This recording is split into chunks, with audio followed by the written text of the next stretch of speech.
scientific and policy innovations for building resilience. And yes, thank you so much for those who are still with us online. Thank you so much for your patience. And so I'm going to invite the panelists up, and then the moderator is going to take up. So the first panelist I'm going to invite is Kofi Kisiedu Akwaye, who is the Africa Regional Coordinator, Young Professionals for Agricultural Development. Kofi, if you can come up, let's appreciate him even as he comes. So Kofi, you can sit here. The next up is Stephen Wewe Omamo, who is the Director for Africa International Food Policy Research Institute. That's IFPRI. And let's appreciate him as he comes up. Next up is Mary Njenga, who works here at C4Craft as a bioenergy research scientist. Let's appreciate Dr. Mary. Next up is Dorothy Amwata, who is a professor and dean, School of Agriculture and Environmental Sciences at the Muranga University of Technology. You can come, please appreciate her, even as she comes up. And then to moderate this session is Mohammed Hassan from Pontifical Academy of Sciences. Welcome, Mohammed. Let's appreciate him even as he takes up the session.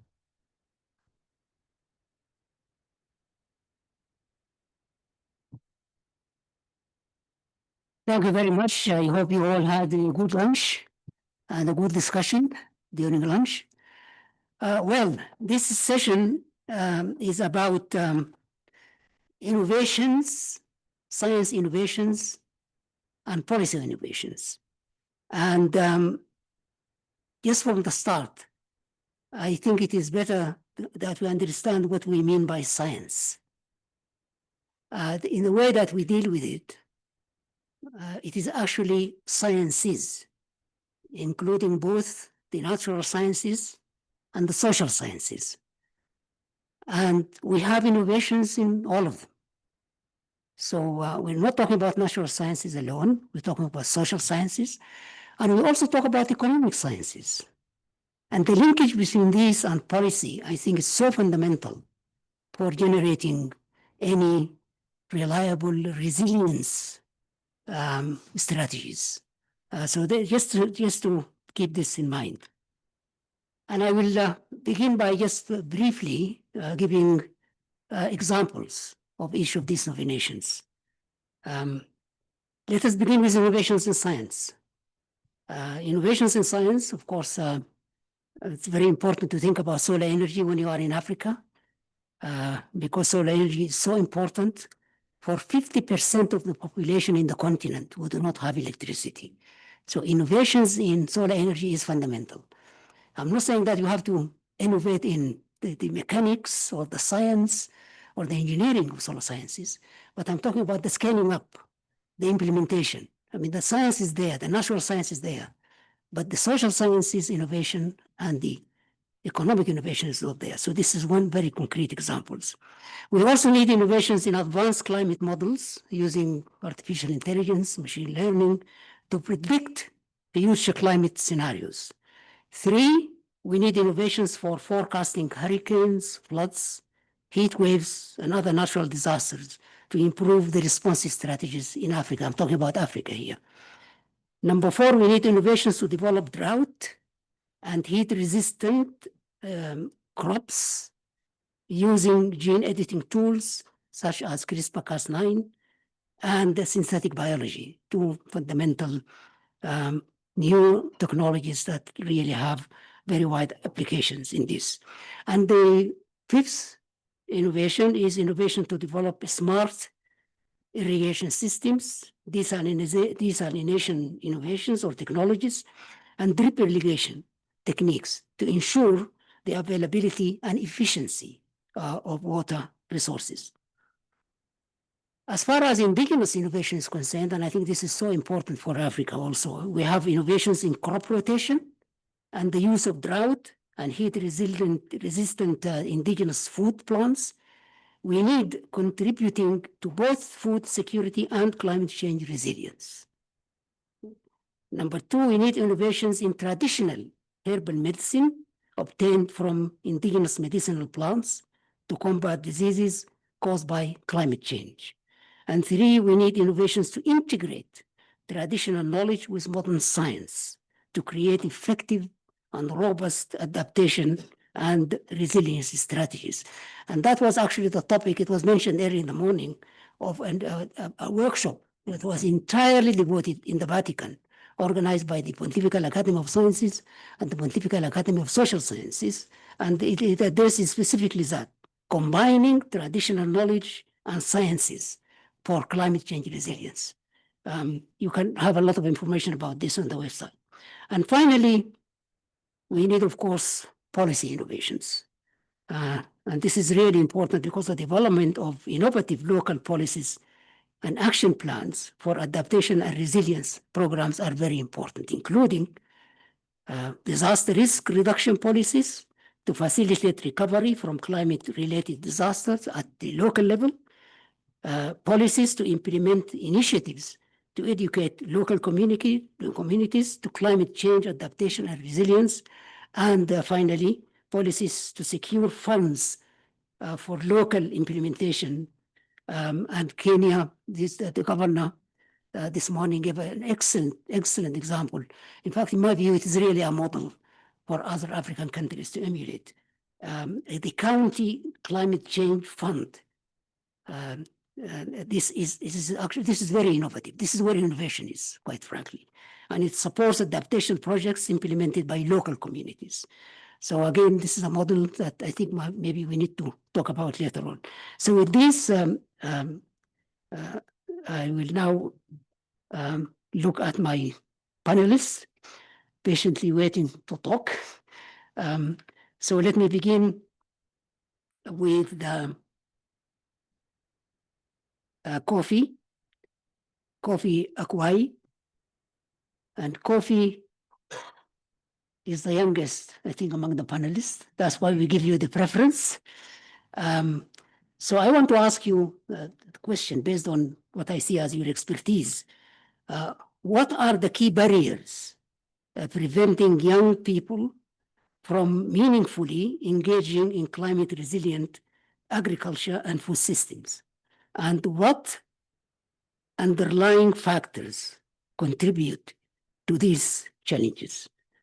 All right. Thank you so much for the question, and thanks to the organizers for involving us. I'm from YPAD, the Young Professionals for Agricultural Development, and we empower young people across the world and in Africa as well, as I am the coordinator for Africa and across the world because we're a global network.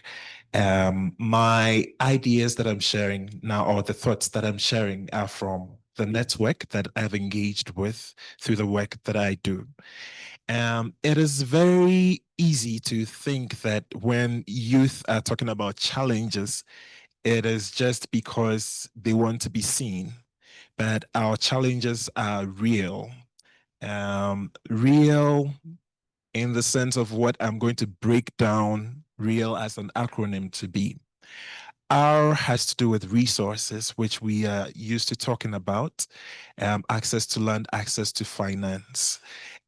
We may, as youth, know the best ways to go about agriculture, to be sure that we are being resilient, and then making sure that we are being good stewards of the environment.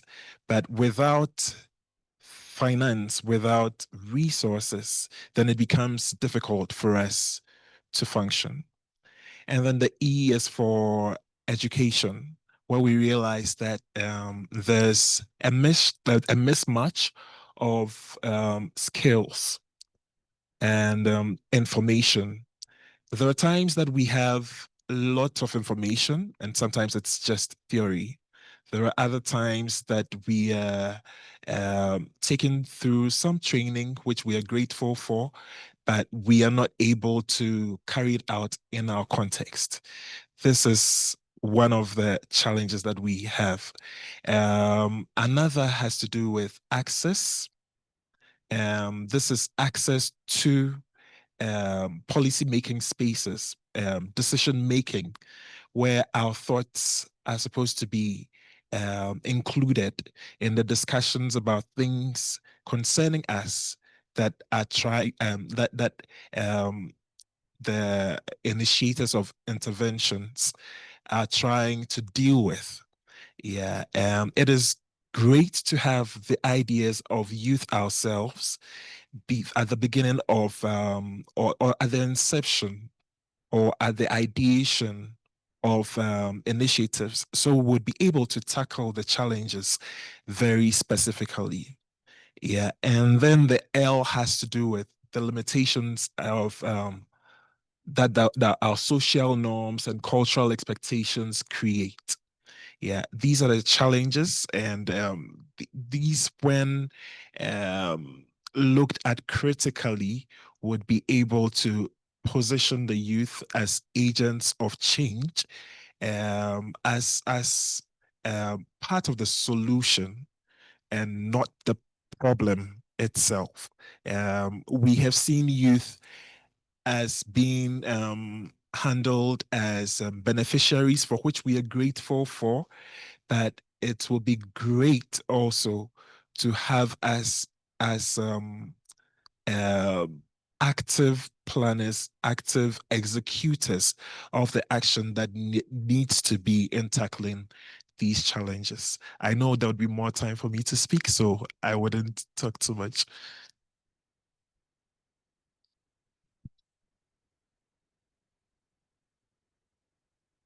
Yeah. Hello? Hello? Do you hear me? Yeah. No, I think you have raised very important, very critical problems that might face the young people if they want to go in that area.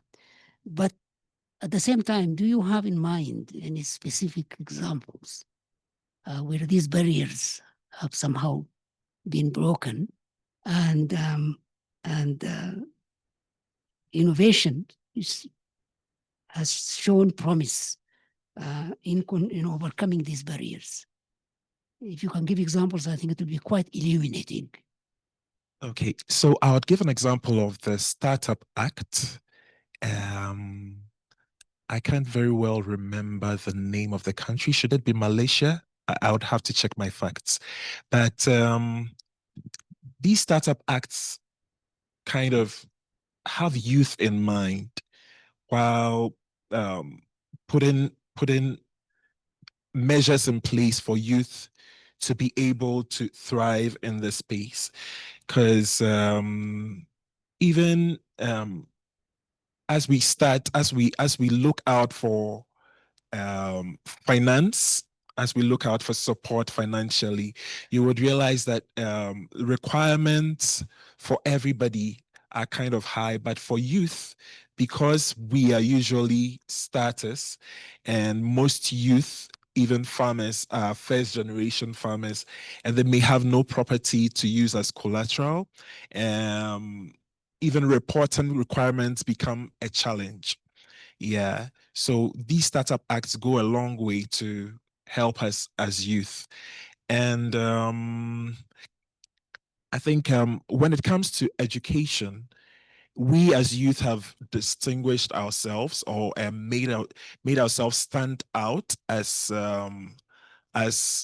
solvers of the challenges that there are. So in the YPAD network, for instance, you see youth standing out as mentors to their fellow youth. That is one success we can talk about. Youth being mentors to their fellow youth. Youth sharing ideas among one another. So this thrives on networking, which helps us to learn from one another and to share information. Yes. And one last one that I would mention is an initiative called the Sea First project.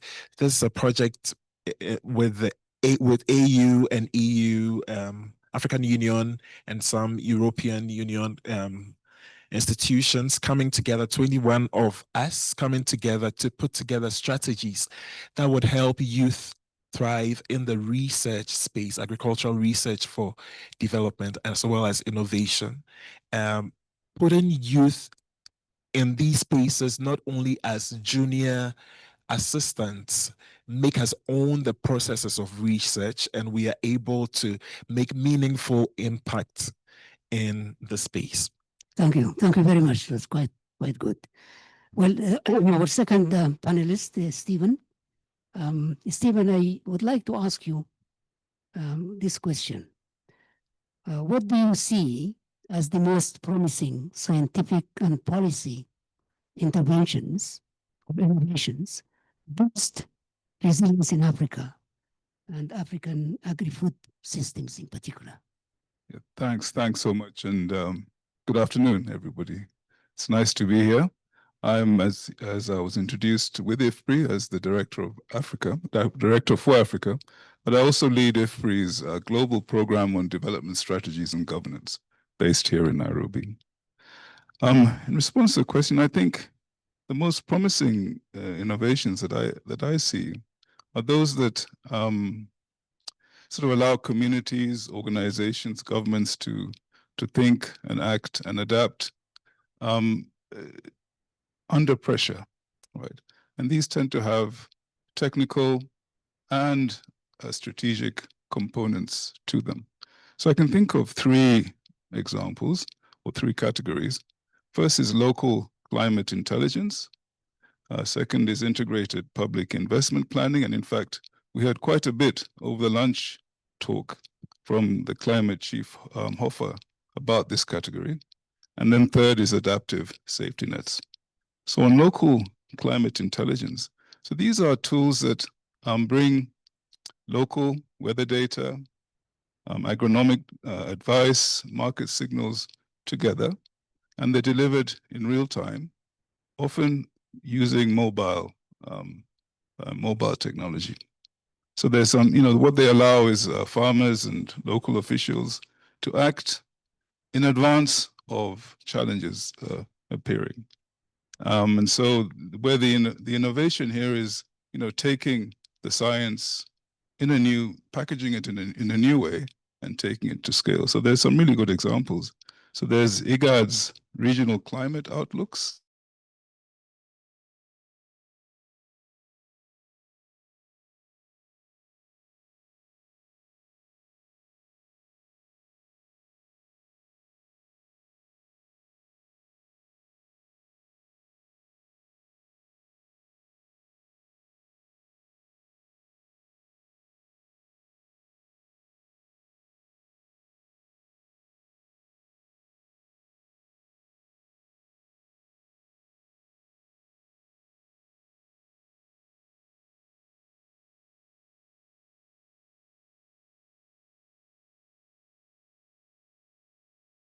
Examples over the lunch hour, and in food systems, this is where we have agriculture, climate, infrastructure, social protection goals, all in one planning and one budgeting framework. So all of these being brought together at the same time. So this gets over the siloing that is often linked. You often find this in resilience activities, which is, fundamentally cross-sectoral, but public planning is often stuck in silos. Some examples, we have the Program for Infrastructure Development in Africa, funded by the World Bank and other actors. Again, here in Kenya, the County Integrated Development Plans. Again, these are attempts to try and pull together these different cross-sectoral issues. And I think the governor also spoke a little bit about this when he spoke this morning. And on adaptive safety nets, this one, I think we know a lot about them. This is safety nets that try to, they expand when there are droughts, and then they contract when situations return to normal. And they are triggered by climate events. Yeah? Very good examples from all over the continent here. Ethiopia's productive safety net program, Kenya's hunger safety net program. There's a number of these initiatives in the Sahel. And again, the idea there being trying to look ahead, build in some flexibility, and then you're linking early warning with early action. So these are three categories of innovations that I would point to. Thanks. But as a follow-up to this, if you could scale one or two innovations today, what would you mention? I think I would choose the adaptive safety nets, because I think that one we know a lot about them. They've been found to be very, very effective. And they sort of have certain features to them that give them traction. First, they are built on very solid physical infrastructure, if you like, or physical or digital infrastructure. Yeah. Second, they have very strong coordination platforms for the most part, and are found to be very effective because they build on existing humanitarian infrastructure, but link that to development infrastructure. Third, I think in many cases, because they are building on existing structures, they are relatively low activation costs, right? And so they can be quickly mobilized when the time comes. And especially given now the importance of digital tools, that activation process is quite easy. And then finally, of course, they build in flexibility. And so they have all the features that we know are really important for resilience. Thank you. Thanks. Okay. Njenga, you are in the bioenergy area, and you are here in this institution. So please, can you tell us how science and policy innovations combined are building resilience at different levels in Africa? Thank you so much. When we are working on science and innovations, there are several steps that we follow in our science. And the first thing that we do is to understand the context. What are the root causes? What are the risks? What are the impacts of the unsustainable practices, inefficiencies?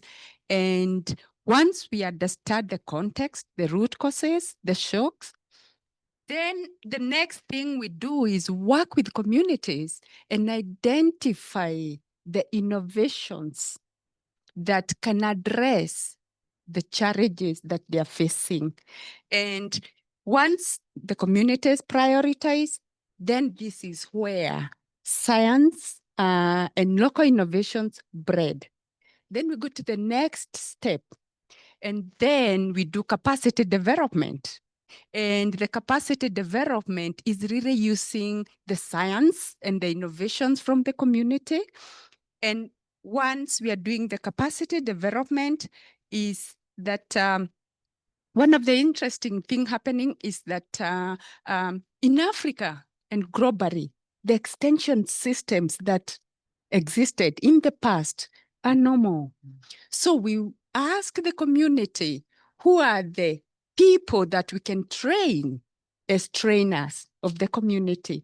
And incidentally, the biggest number of the people selected are the youth by their community.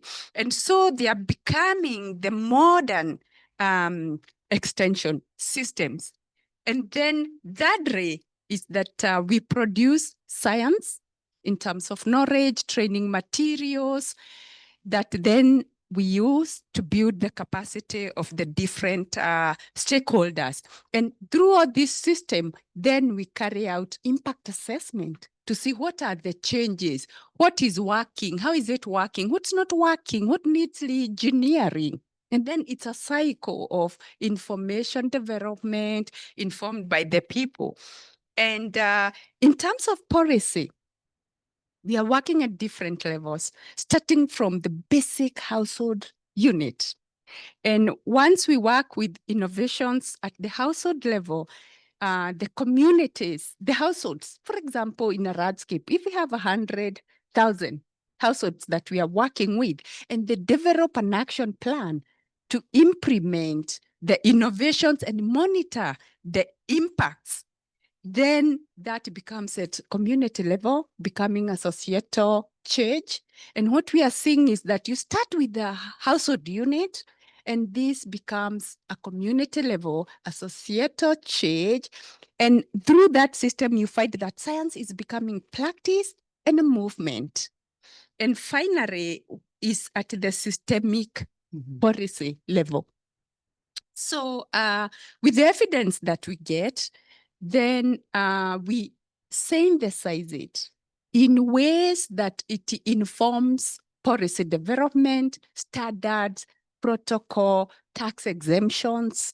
And by so doing is that we bring the knowledge at the table, but as scientists, we also sit at the table. We contribute to the dialogue.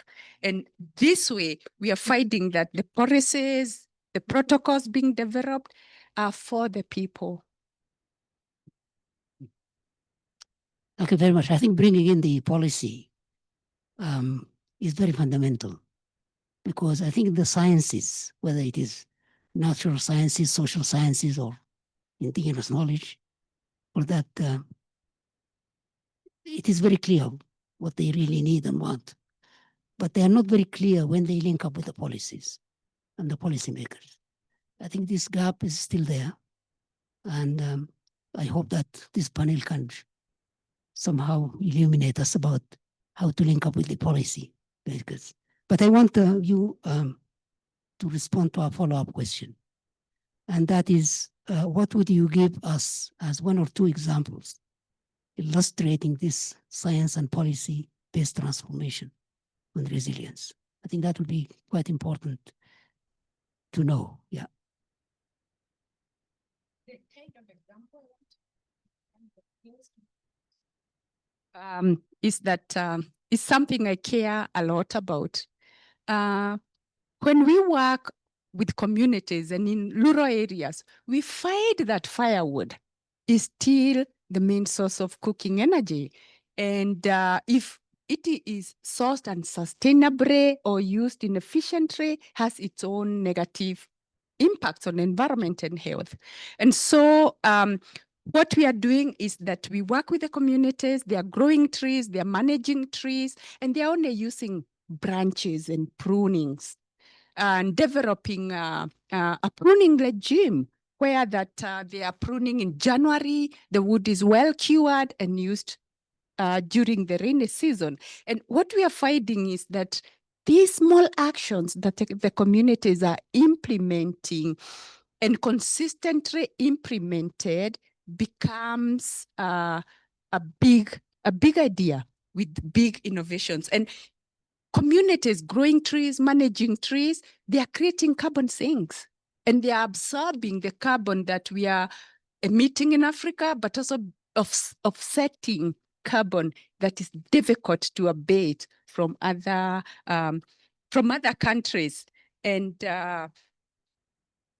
the other example of how really science has contributed to policy development, as an example, is that I've been working on bioenergy. This is my second decade. And one of the things that I have participated in is policy development. And I want to show the example. In Kenya, we have been able to develop a bioenergy strategy. And this bioenergy strategy is really science-based, informed with a lot of science that we have produced. And it's for 2020 to 2027 to make tree-based energy truly sustainable, from sustainably producing the feedstock, processing it very efficiently, and utilizing it. And this has worked with scientists, policymakers, a lot of stakeholders. And after that, we worked on a bioenergy action plan for Kenya. And this action plan specifically shows the actions, what needs to be done, when, what kind of budget is required, what kind of actions is required, and what are the responsibilities. And that right now, we have contributed to the development of the Kenya National Cooking Transition Strategy. How can people cook more efficiently with biomass energy, reducing emissions, reducing health risks, but contributing to conserving the environment, and we are also contributing to displacement. And in displacement settings is that the Intergovernmental Authority and Development Center, IGAD, we've been working together and developing nature-based solutions for resilience building in displacement. Okay. Practical actions. Thank you. That's very good. Thank you so much. Thank you. Now, I come to the excellent, the climate smart agriculture. We have an expert here. Yeah. Okay, so the question is climate smart agriculture. I think we all know remains a central figure in achieving what we call the triple win on increasing productivity, enhancing resilience, and reducing greenhouse gas emissions. How can climate smart agriculture be scaled effectively across diverse African ecosystems? If you can address that question. Good afternoon once again. Thank you very much for inviting me here just to share insights, especially on the question that has been raised. Yes, climate smart agriculture. Now, everyone is talking about climate smart agriculture. Yes, remember in this context, when we talk about climate smart agriculture, you have to think locally, but act regionally and globally. Because at the household level, we are thinking about the farmers. When you look at the entire value chain, you are looking at other players in the value chain. So I want to say that in terms of that, when you talk about climate smart agriculture, it has to be context specific. What works elsewhere might not be working where you might think because of the diversity in the different regions, even agroecological zones. So if you had technologies, the climate smart agriculture technologies, what is working in the drylands might not work in the highlands. So we really need to think about context-specific options that we have. Two, the issue of capacity building. Many of the professionals were trained in agriculture. Now we have climate smart agriculture. It is important that they are retooled in emerging issues. Let's say, for example, we have the agricultural extension officers. During their training, climate change was not really a major issue, but now it's a major issue. So how are they retooled? So this calls for the need to have short courses to retool different practitioners on issues of climate smart agriculture. In addition to that, also there's need to build the capacity long term. And if now what is happening in many other spaces, like now you find climate smart agriculture being integrated in the curricula at different levels. Let's say for the postgraduate, for those who are done agriculture. So, and I want to give an example of Murang'a University of Technology. I think is the only university in Kenya that is offering a master's program in climate smart agriculture to give those who want to do long-term training on climate change issues. Three, I want to talk about harnessing the digital technologies and tools. And here we are talking about, I'm happy we are talking about youth engagement. The youth are really techno-savvy. And you might find that they are not really interested to do the farm gate or the productivity in terms of agriculture. But if you empower them to be able to use technology to support agriculture, they'll be more than willing. Actually, most of the time, if you're with the youth, 90% of their time they'll be on their phones because they're always chatting and communicating. So if you're using digital tools, then remember you have to fit it to the local extension services.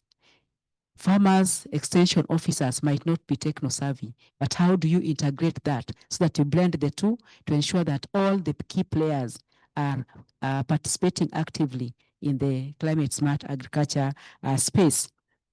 Co-innovation and partnership. We have heard from the bioenergy how the different stakeholders are working together. to be able to support innovations in climate smart agriculture. If you do an innovation without involving the community, at the end of it all, it might not be useful to them. Work with them, work with the extension officers. They have experience working in these regions. They know what they need. So can you use what they already have and know to be able to support them in developing these solutions that we are talking about? The issue of regional hubs for knowledge sharing. We have mentioned here the issue, why is science not influencing policy? Why is science not supporting advocacy?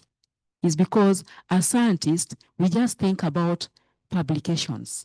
We think about meetings. We think about different fora that we don't, even if I ask here, do we have a farmer who is participating in this meeting? If there's a farmer here, kindly raise up your hand. Maybe they are digital farmers, eh? We could not be the actual farmers because as I can see. So what I wanted to say in brief is that when we talk about knowledge sharing, can we customize this knowledge to fit the different needs of the various players in the value chain? Are we communicating that knowledge in the language which is understood to them? Are we able to also harness the indigenous knowledge that they know about what we are working on, so that we don't just work as scientists, but we all do co-creations, that whatever is produced out of this becomes part of what can be owned by all of us for the purpose of ownership. And then lastly, I want to talk about policy alignment and integrated investment plans. The earlier speaker talked about integrated investment plans. We're looking at different sectors. Most of the policies align across sectors, but there are sectoral overlaps. To what extent do we work with the different sectors or multi-stakeholder engagement so that we see where there are overlaps? And what is it that we can do together? What is it that each sector can do on their own? If we're able to do that, then even within the policy space, we'll be able to identify what is cross-cutting within these sectors and be able to build on the unique strengths. Thank you very much. Thank you. Thank you very much. Excellent. Excellent. Yeah. I think you talked a lot about the importance of governments in all this. I mean, you've done the science and you want to link up and see what the governments can do in order to support you. But how can government align food, climate, and economic agendas to support resilience in a holistic manner? Or can you give an example where it is successful? Yes, thank you very much. First, I want to really echo the governments are doing a good job, but they can still improve and do more, especially when making decisions about policy. They need to base it on data-driven research. Most of the time you find most of the decisions that are being made, they are not informed by, they are more of ad hoc. Let's say, for example, if there is food insecurity in Kenya, the first thing that will happen will be to have food aid, isn't it? Yet we have a whole year to plan for these shortages. And we know that drought is here every year and every season now. So how do we support? How does the government make use of the data? Of course, we have databases, but these databases have no consistent data. There's a lot of gaps. So how do we leverage on the existing technologies to be able to fit on these data gaps? And also other platforms that have relevant data like FAO stats. We also have the World Bank, among others, so that we're able to do data mining and support that decision making. The issue of integrated policy frameworks, this is very, very important, especially I've explained how there are sectoral overlaps. And from the sectoral overlaps, I've seen a good example in Ghana, where Ghana has been working on their national adaptation plan. And what they have leveraged on is their cross-sectoral policy working groups. So that from the cross-sectoral policy working groups, different sectors are brought together and are able to address the issues without making decision on behalf of others. For example, a very clear example I want to give for Kenya, because I'm a Kenyan. You realize that we talk about increasing food production, and the key action point is irrigating or irrigation, when you're doing irrigation, do you think about other resources that benefit from the water that you want to use for irrigation? So at the end of it all, you'll produce food, sometimes with crop failure, but then what about natural resources like wildlife that you use their water? So all these sectors need to work together so that the policies are speaking to each other. Climate smart investment and integrated investment plans. This is very, very important, especially if you want to leverage on funding. We look at our national budget, we do not have enough resources, but of course, some of those actions are also building on some of the gaps that we have. Let's say, for example, in national planning and budgeting, why don't the government include climate goals in this budgetary process, so that as you achieve the national development priorities, at the same time, also climate goals are integrated. Lastly, I want to talk about multi-stakeholder governance. This is very, very important because climate change is cross-cutting. And even within the agriculture sector, I've just mentioned that the government require all stakeholders, including the private sector. And I'm happy that I heard about the smart irrigation systems that is now working very well. And because the private sector is able to get their profit, at the same time, the local households are also able to have their energy for lighting. So the stakeholder governance is very, very important so that these stakeholders are able to understand the dynamics. For the private sector, they'll not be able to support innovation if there's no money for them. But there's money for them. How does the community benefit? How does the government benefit? So all these are very, very important. Thank you very much. Very good, very good. Thank you again. I think the youth, you mentioned, and Kofi also mentioned, this is really a very fundamental issue. And I like this idea of the youth training the trainers.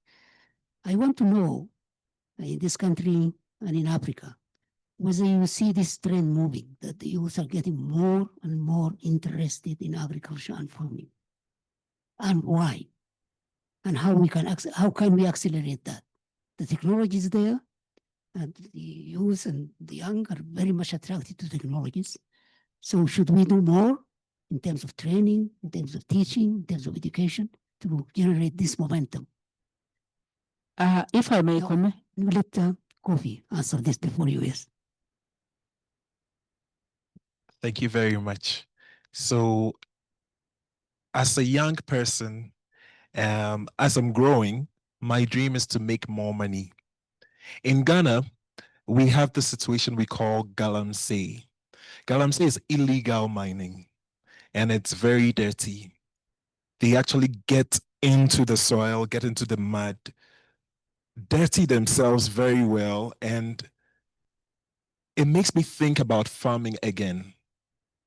We've thought of farming as unattractive and as a dirty job. But in Ghana, in our local parlance, we say something like, there's money in the soil. So we go where money is as young people. If farming is profitable, we will engage in it. And so I've noticed that profitable approaches to farming is what is attracting young people to get into agriculture now.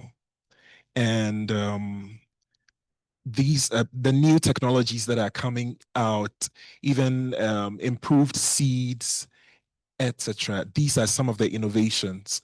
Technology, the Internet of Things, making it quicker, faster, more effective.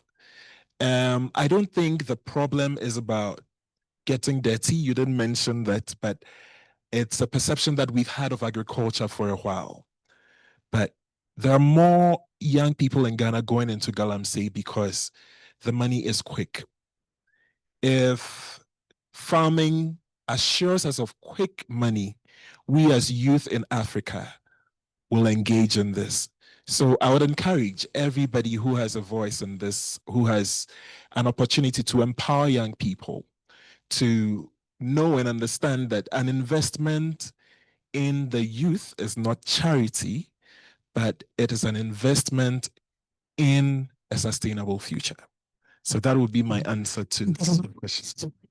Economic innovation. Exactly. Yes.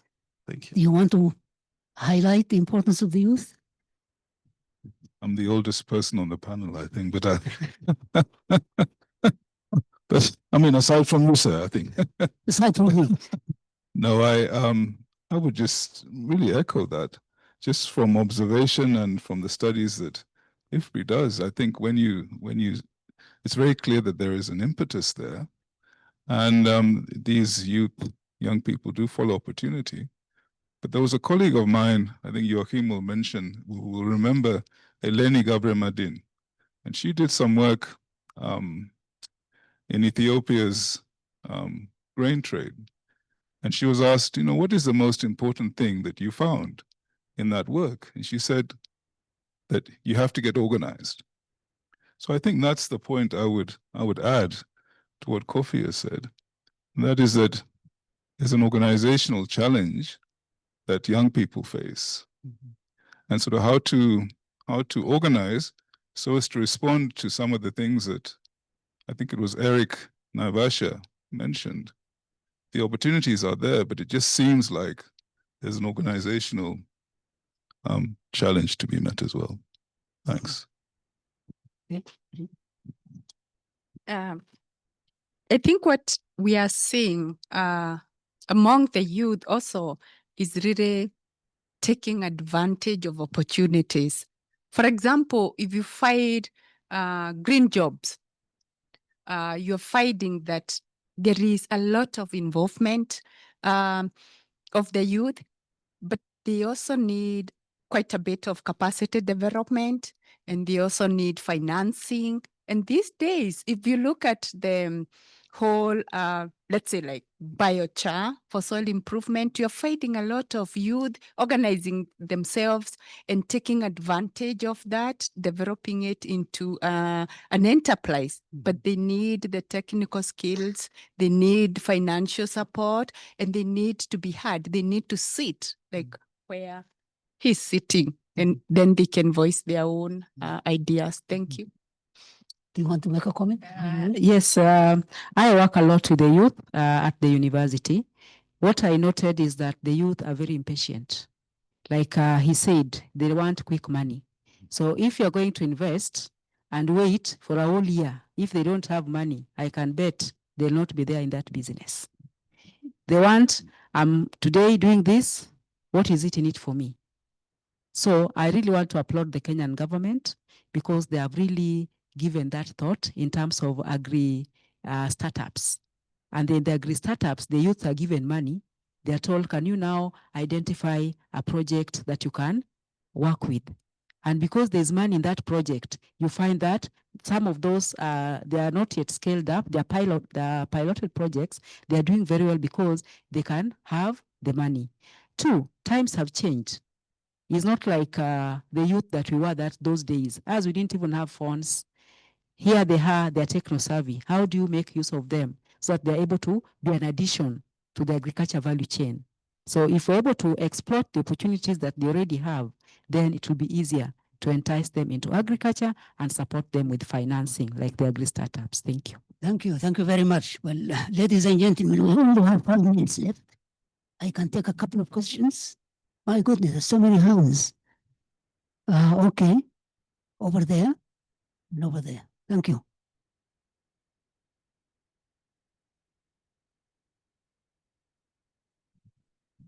Yeah. So, thank you. Thank you so much. It has been a very wonderful panel. But I wanted to ask to say, what's the best model of financing young people in agriculture from your own experiences, particularly what's happening here in Kenya?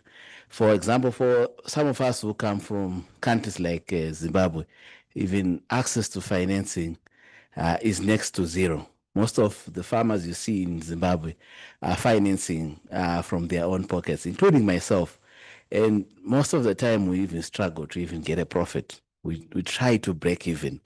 but we can't even get a profit. And that's the first question. What is the best model you see? The second one is in terms of also marketing. Maybe my brother might come in to say, what's also the best model of realizing value? Because we have also seen that I will farm, but what I get from the market is a bit little than what middlemen get. So it's been a challenge also. I've seen it across the continent that farmers get less, the middleman gets more. So as a young person, I feel discouraged, and I feel like maybe I might try and my stint in content creation. I will make more money there than than in farming. Thank you. Okay. Okay. The last question. There was somebody there. What's you? Yeah. Okay. Thank you very much. Mine is to make a very brief comment on the question that has been raised and what Kofi said, building on the example of the county government of Vihiga and our governor here, Dr. Wilbur Otichilo. He has put in place a very elaborate climate action program into which finances are apportioned 2% of the county budget. And already more than 20,000 communities are getting water from that project. So having dealt with the basics, we are now going into the agriculture sector, where we have a project known as scaling out and commercialization of Buhani irrigation scheme. In that project, it is a community irrigation project. Youth and women are identified, then they are profiled based on their value chains of interest. Thereafter, they are organized into those community interest groups. Then they are capacity built. An irrigation scheme infrastructure of more than 14 million shillings has been established for that community. And capacity building through training is provided for them through the county government. Initial seedlings, inputs, greenhouses are provided for these communities. They are organized into a cooperative society to eliminate the middleman that you have just talked about. So this is a whole chain of approach where the ultimate is to provide decent, clean jobs from climate action, not just for food security, but at least income. And that is the story of Vihiga on matters of climate smart agriculture. Thank you. Okay, thank you. I think our time is up. Is that right? But I would like to give a couple of minutes to whoever wants to respond to these questions. Yes, I want to respond to the question on what is the best model for financing the youth. I really want to say that there's no best model. Each model will vary depending on context. There could be contractual farming. For example, the Kenya breweries at some point encouraged farmers to grow sorghum so that they could give that to the market as a negotiated price. You'll find that there are also other models that are working. Let's, for example, you organize yourself into self-help groups, and from the self-help groups, you become a security to each other.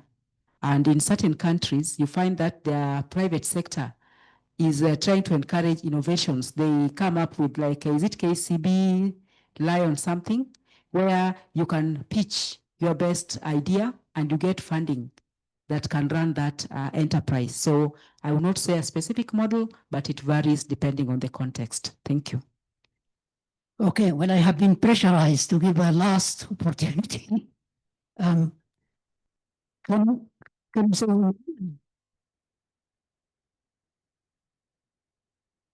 Well, thank you. I'm Amos Amanu. I'm the regional coordinator for Global Landscapes Forum in Africa, and been attending the session since morning and hearing all the conversations. But one thing that strikes me is that a lot of the conversations are also happening as though we in Africa are operating in a bubble. We are not operating in a bubble. And so I've been hearing a lot about value chains, a lot about youth innovation, capacity building, knowledge, financial support. But there is one big elephant in the room along the lines of policy that we're not talking about. Now that we've empowered these youth, where is the market for them? For the innovations that they come up with? we have a lot of, there is a very huge competition, for instance, coming from China, Chinese-led innovations that are flooding the market very cheaply. And so, what safety nets are we building for these youth-led or local community-developed innovations when really advanced innovations are coming in cheaply and our governments are entering into trade deals that actually make it easy for these foreign innovations to flood the local innovations that take away the market for the local innovations? I would be happy to hear your response on that, and where the government has actually demonstrated a practical policy-grounded uptake of these innovations that are coming up from the work, from some of the works that you're doing. Thank you. I think that might require another panel. We don't have any time now, unfortunately. So let us talk about it over the break. Thank you. Well, thank you very much, and let's thank the panelists for the excellent presentation. Thank you so much. So you want to take a photo or you're done? Yeah, you can just take a photo and then we'll proceed to the next with the next panel. And so even as they take the photo, I think what Amos is raising is very critical, and I think we'll have an opportunity to continue with these conversations, you know, because I think our discussions, the panel sessions are very brief, and then like they just to catalyze a discussion that is going to be ongoing, especially in our dinner later on at Trademark. And I hope we these conversations that we're going to be talking about. And so next time, I'm trying to rush the sessions through because we are behind in terms of time. But maybe before we continue, do you want to check on whether they are still okay, whether they are sleeping? Please check on them for me. Are they still?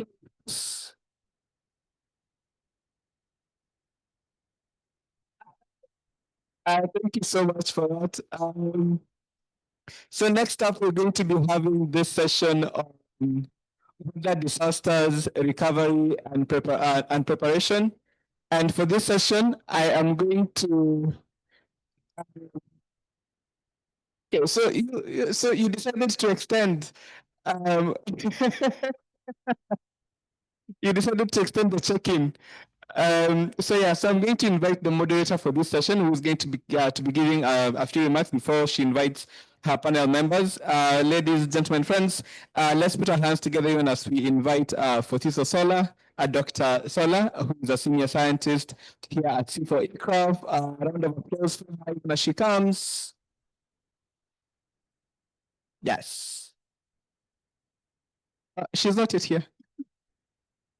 I think she literally sat behind so that we can be clapping for her for a longer time. Intentionally. Welcome, Sola.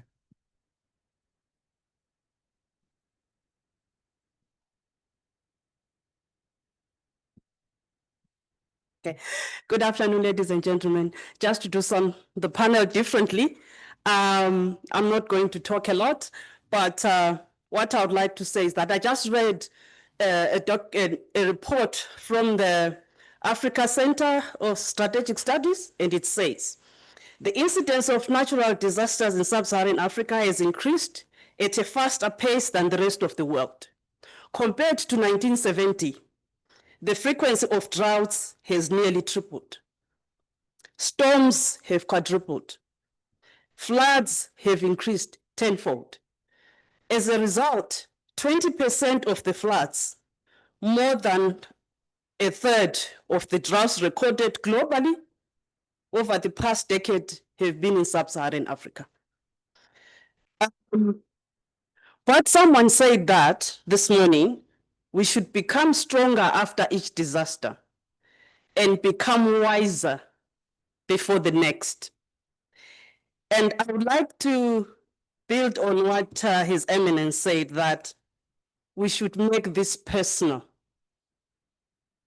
and not just act, but become carers and take responsibility for the future. So I would like you to take this personally by helping us to answer certain key questions. So can I have the first one?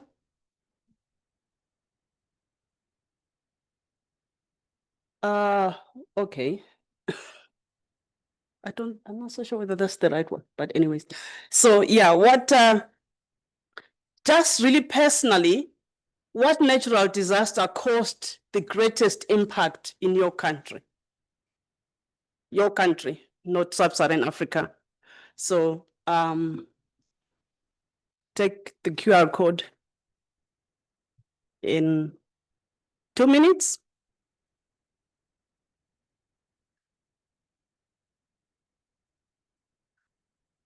Did people manage to capture?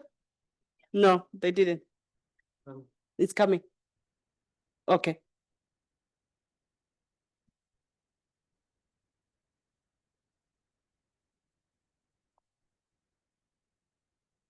So drought takes the day.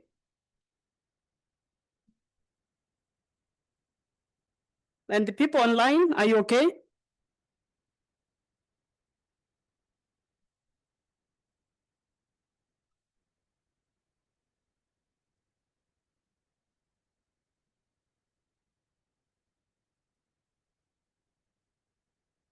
Yeah, maybe we can all agree it's droughts and floods. But what was the greatest impact? Maybe we can go to the next question.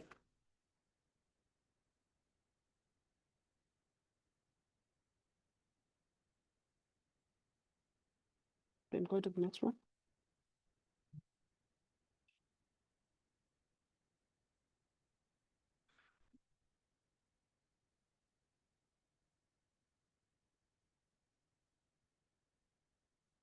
So the impacts of the natural disasters was drought.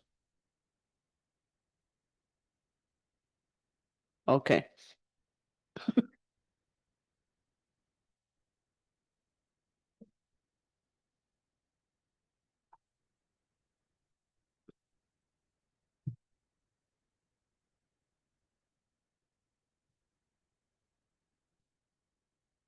Thank you very much. As we respond to that question, you want to call the panel members, please?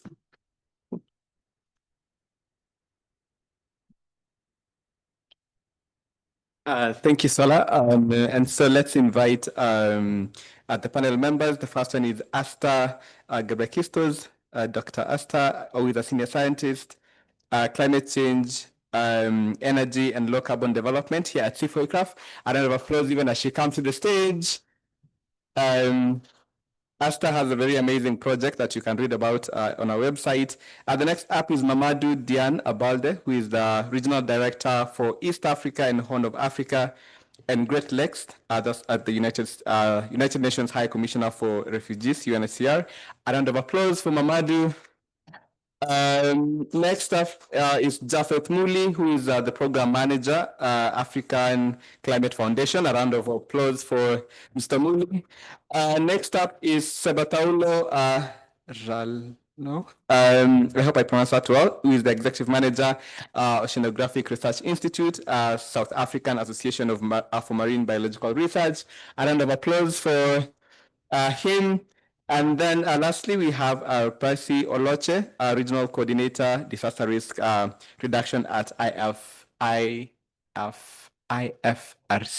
A round of applause for him even as he comes up. You can come in, sir. I want to say something. There isn't enough.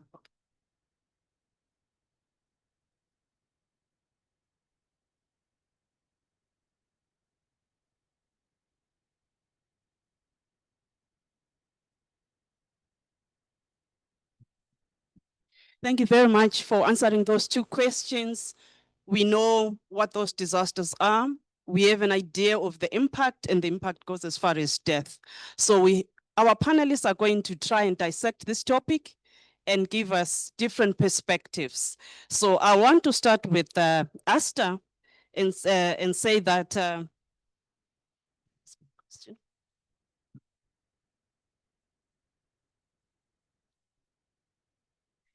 with the pioneering work that we are doing with C4ICRAF using tree ring science that has shed light on historic climate variability across and impacts in Africa. In the context of increasing weather-related disasters such as droughts and floods, how can long-term environmental data, like those derived from your dendrology, inform more effective disaster preparedness and recovery strategies in the vulnerable regions? Thank you. Can you hear me? Yeah. Good afternoon, everyone. So first, I would like to thank the Vatican Academy and all organizers for bringing this important forum to Africa. It's really a joy to be here. And I would like also to share, I had a chance to participate in the resilience symposium at the Vatican.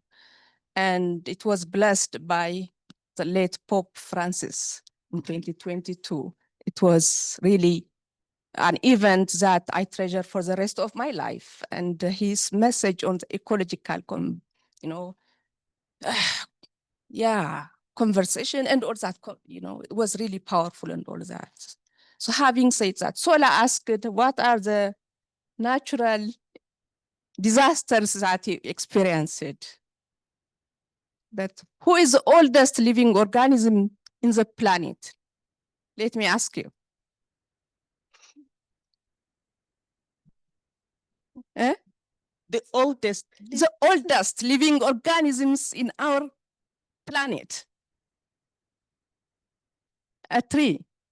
Okay, how old can it get? Yeah, from maybe California. Yes, the oldest living organisms in our planet are trees. And Sola asked about natural disasters, what they experience. Exactly, I asked the trees, how was life for you? What has happened in these past years? Because like us, they record what has happened in their life. They put it into different systems of their heartbeat. The ringweed, they say, the carbon they sequester, the water they use, all that is reflected in their anatomy, in their structure and all that. So we transfer this information into climate data, climate information. And by doing so, we can tell about what has happened in the past, because this is critical. How do we know climate change happened otherwise? It's comparing from the past, right? And this is very important to understand the recurrence of drought, flooding, yeah, and the impact it causes. So we quantify all that. Doing so, this science is well developed in temperate regions because they have this clear summer and winter. But there was a misconception in the tropical regions, especially in Africa, because the sun is always there. Why do trees stop growing? But we have dry season and they stop growth. We don't see that, but quietly they just, pass the difficult time and they record that in their system. So then using that, I was just by chance that I discovered this science doing my PhD in Germany. I was fascinated about trees. I'm a forester, but this science fascinates me because it's not fascinating just simply for the science, but its impact, its application for forest management, for restoration, for climate information and all that. So I established labs in Ethiopia, in Kenya, and I really preaching this science and importance of forests and trees. And we reconstructed 355 years of climate data in a region where we have only 60 years of climate information. So in Ethiopia, for example, we found that there was drought 100 years before, 200 years before, but the frequency and intensity of drought starting 1980s is really scary. It's happening every 2-3 years now.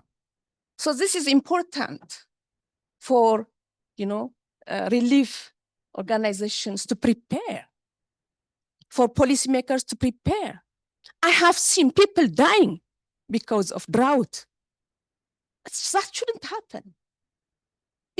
important to prepare and stop deaths of people, at least deaths of livestock, and minimize loss of, social and economic infrastructure. So that is why this is the thing. The second important point is that we are talking about resilience. Maybe we talk about resilience. It's not about our, people's resilience, but the ecosystem resilience is also important. So it's very important concept in ecology. So when we talk about restoration, we also need to know how is the ecosystem changing? How are the trees adapting to this change? So we develop resilience index of different trees, species, so that we can inform restoration institutions and the government to plant the right trees at the right site for the right purpose. Because unlike crops, you can change in 1 year or 2 years, but the trees what we plant today, somebody said it's not quick money, but they stay there for hundreds of years. Without trees, we cannot survive, right? So that is really critical. So this is important concept that we develop and we train. And I tell you, just planting trees is not enough, but planting the right trees for the right purpose is really important as a right site. Thank you. Thank you. Thank you very much. Thank you. Yeah. Now, I would like to talk to Mamadou from UNHCR. I know when I listened to the news yesterday, I heard a different statistic, but at the end of 2024, about 122 or is it 123 million people worldwide were forcibly displaced due to persecution, conflict, violence, human rights, and really serious disturbing public order. Around 30 million were internally displaced persons, refugees, asylum seekers in Africa. And East Africa nearly has 5.5 million refugees, 22 million people displaced, and the number of communities fleeing is surging in different hotspots. Furthermore, there have been increase in disasters coupled with these displacements. How does this complicate the work of UNHCR in providing protection, solutions for forcibly displaced persons? Mamadou. Thank you. Thanks so much. And good afternoon, everyone. Happy to be here in the middle of scientists, and I just heard also farmers. This is not usually the audience I deal with on a very regular basis. But coming to your questions, it certainly complicates the work we do as UNHCR. It also complicates the work of government and partners. But let me say what it complicates the most of. It complicates the lives and livelihoods of refugees, internally displaced persons, and the generous communities hosting them. In the region I cover, Eastern Horn of Africa and Great Lakes, it's indeed 5.8 million refugees. These are the people who, as you rightly said, who fear persecution because of who they are or what they believe in. People who flee wars, conflict. People also flee violations of human rights. And when you cross the international borders, you are refugees. When you stay inside, it's 22 million people, and you are internally displaced. You see, the people I'm talking about don't live mostly in capitals. They mostly live in border areas. And I'm glad to see here my friend Were, who was here on the first panel. If I was to highlight 4 specific areas, it's Doloado as well as Malkadida. It's a border areas between Somalia, Ethiopia, and Kenya, which host over 230,000 refugees, Somali refugees, over 600,000 internally displaced people, and host communities. These are the places where you have the extreme heat that our colleagues, my co-panelists, were saying. It's also the border areas between Ethiopia, Eritrea, as well as Djibouti, the Afar area, one of the hottest places where you can be, but these are the places that host the majority of the refugees. They are not in capital cities. It's also the border areas between Kenya and Somalia in Garissa County, where you have hundreds of thousands of refugees, not for 1 year, but for over 3 decades. These are the places where you have this extreme weather, the drought. And just to change from drought to flooding, if you go to a place called Rank or Maban in South Sudan, at the borders with Sudan, which has just produced sadly over 4 million refugees.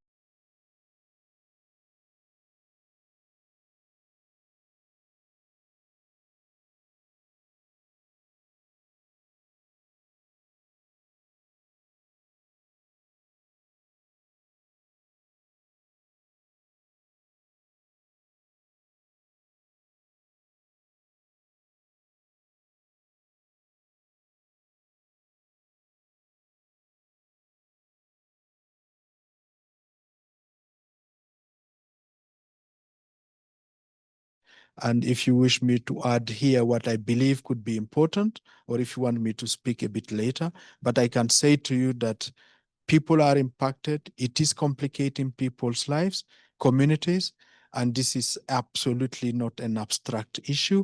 It's a real issue, and this is the communities that I meet everywhere, every time I pause and go to these border areas. Thank you.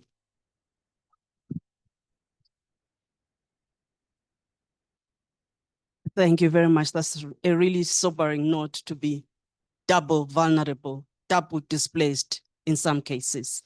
And let's go on to talk about similar challenges. I would like to ask Sebatao to talk to us that in coastal areas, particularly in Durban, South Africa, experienced numerous weather disasters, resulting in significant property damage and loss of life due to floods. How has the scientific research conducted by your institution contributed to better understanding of these disasters, facilitating recovery efforts and enhancing preparedness measures? Thank you. Yeah. Good afternoon, everybody. Just to start off, I just wanted to check who in here is directly involved with ocean or ocean research or ocean business or ocean entrepreneurship or anything to do with the ocean directly. I knew it. It was going to be 10% of the people.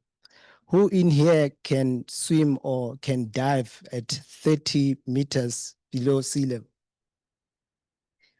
and stay there? Okay, just a few. So this is what we are dealing with as far as ocean research is concerned. And not only ocean research, but the role that marine research, ocean research plays in climate change, in biodiversity, or in the interactions thereof, where there are so many disasters, and many of these disasters are in the terrestrial space, and we learn and understand about them because of food security, because of sustainable livelihoods, because of many other attributes that are related to terrestrial space. But when you go to the marine space, or at least coastal space, there's little that we know. In fact, somebody talked about the conference that they attended, the ocean conference, a few weeks ago, if not last week, where they talked about 23% of the ocean base has been mapped, only 23%. So that just tells you of the gaps in research, the gaps in our knowledge of understanding what the ocean has to offer or what the ocean has to do, or at least marine research. And this is what we do down in Durban. I lead a group of scientists that undertake all this research in trying to understand what the ocean space provides in terms of modeling of that, understanding the climate change impacts, understanding how we rely on the ocean resources, on the blue economy. Many of you know this. And how can we deal with this, all these issues? Coming to your specific question, we had in 2022, Durban experienced one of the deadliest floods, where more than 400 people died, and a lot of land. This is where they grow sugar cane, and a lot of people are residing along the coastal area in Durban and many other parts there. And the total loss was estimated at $1.5 billion in terms of that, and it happened within 4 days. Within 4 days, they exceeded the rainfall for the year, close to 45 centimeters of rainfall that they received in 4 days. And there were floods, infrastructure flooded, infrastructure eroded, a lot of telecommunications wiped out, a lot of communities that live along the coastal areas lost their lives, they lost their land, they lost their capabilities. And I'm glad that the chief of climate during lunch talked about she talked about climate change and also the insurance. In fact, that's what we experienced, because now insurance is no longer covering some of the people that you have that are having houses along the coastal area. And what we have done is we have mapped that science-based in terms of doing what we call the coastal management lines, where we map all these flood lines on how often they occur, the likelihood of them occurring, and then drawing the coastal management lines, and then and then giving this to the city in terms of how they can map out where people can have their houses, where people can have agriculture and all of that. And this is what the city is going to enforce in making sure that people do not lose out on their insurance, or the banks do not invest on what cannot be yielding a lot of these issues. There's a lot I can tell you on this. I just have 5 minutes, I'm told. Thanks. Yeah, thank you. Thank you. Thank you very much. We don't only have to do science, but we have to dive, maybe remain there. Thank you. Yeah, I would also want to really thank Percy for stepping in at short notice. And I would like to really go back to my opening statement about the incidence of natural disasters increasing, quadrupling, and getting tenfold, and really try to link that to the work that the International Federation of Red Cross is doing. We know that the International Federation of Red Cross endeavors to support local response and preparedness, where you want to go beyond humanitarianism, but really look at promoting resilience. With the level and frequency of these disasters, especially weather-related, coupled with conflicts, how has the organization really managed to deliver on this goal? All right, thank you very much, and good afternoon, everyone. Just to re-emphasize that I work for the International Federation of the Red Cross and Red Crescent Society, and to totally agree with you that in sub-Saharan Africa, we are facing a very complex situation. Not just the climate shock, but then again, you have conflict, you have other fragile situations that have engulfed the sub-Saharan Africa. And truly, this makes our work difficult. But like you also rightly pointed out, for the IFRC, this is more about its way over just saving life. We actually want to look at how we help people to be protected and also to rebuild their future better. And what has been our comparative advantage? How have we been able to do this? The IFRC had leveraged on its very wide local network of volunteers. And these had kept us doing this business for over 160 years. So globally, we have over 192 national societies across the different countries of the world.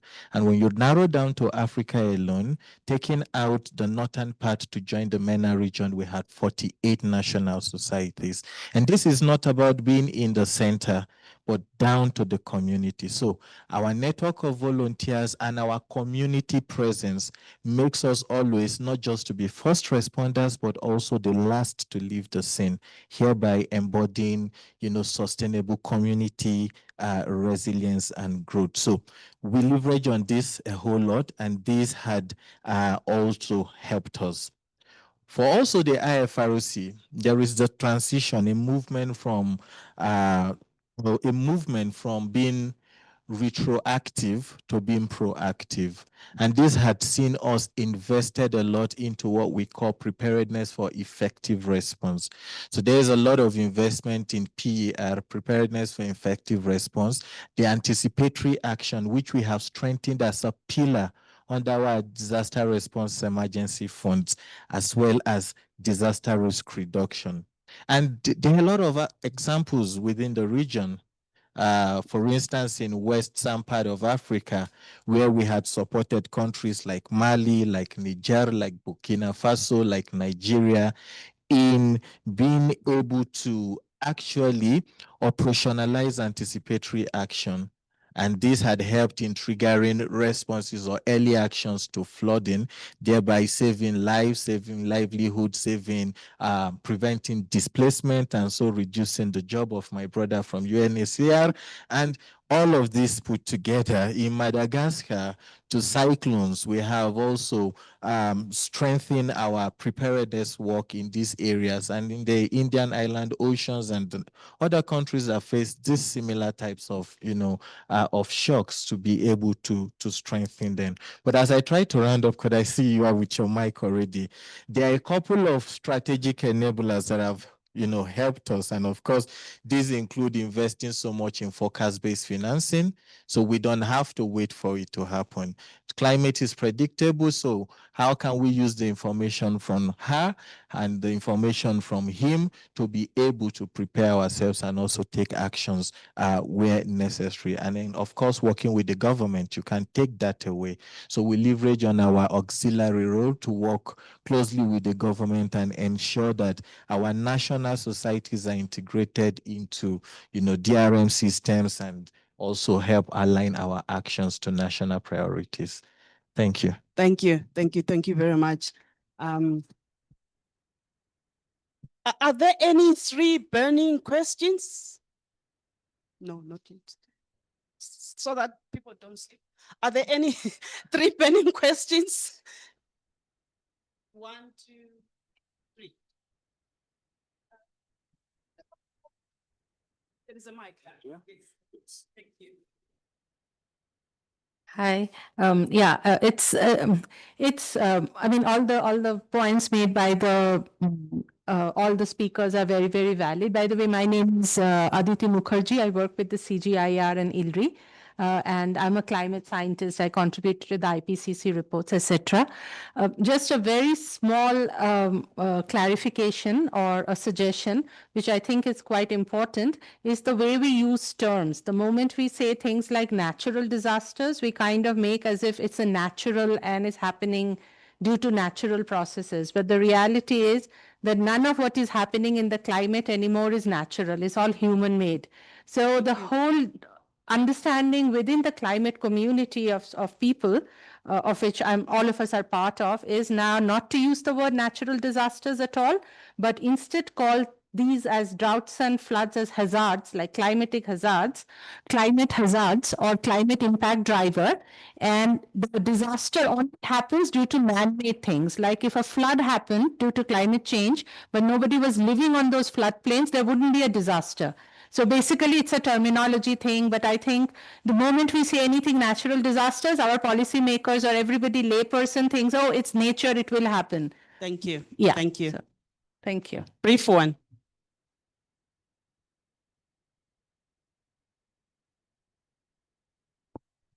Thank you. I'm Dr. Dewa Amulend from Uganda, Makerere University, and founder of Center for Insect Research and Development.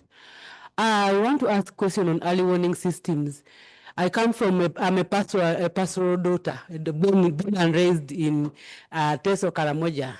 So are there early warning systems? If they exist, what efforts have you done to decode that information in this technology so that they are simplified for local organizations to prepare communities to respond to the pending disasters? Thank you. Last one here. Yes, mine goes to oceanographer. So I've had the opportunity of working with some fishermen, and they go to sea, and what they bring back sometimes is a pile of trash and plastic bags and all that. And these are things that are also coming from the communities because they tend to dump these things in drains, hoping that when it rains, it will wash them away. In Durban, do you have some of those issues? And if so, how can you circumvent some of these challenges? Thank you. Thank you. Thank you very much for that interaction. I think we will let the panelists respond to some of the questions as they answer their second question. Okay. Yeah. So I think I'll start with Asta again. So you respond to the next question and try and also respond to the issues raised. Yeah. Really? Okay.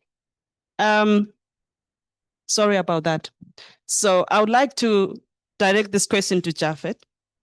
And is that about climate financing? We have about only 1.7% of the climate finance reaching smallholder farmers and local communities.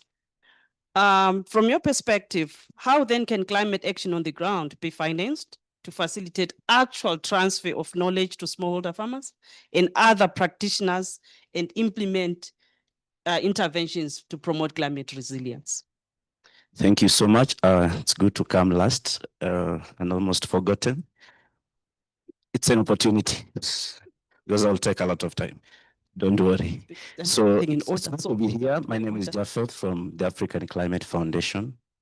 African Climate Foundation is 5 years old. It's an African regranter, financing African-led, African governed based institutions, organizations to do the work of climate change. We are in various sectors, land use and agriculture.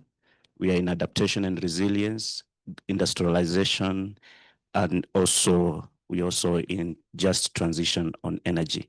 So going back to the question, I'd like to pull back a little bit on financing. There was a lot of discussion on financing for the youth. I think I'm the only farmer here also. So I've been working in the area of livelihood, adaptation and resilience for the last 18 years. And I've been a farmer for all that time and maybe more than that time.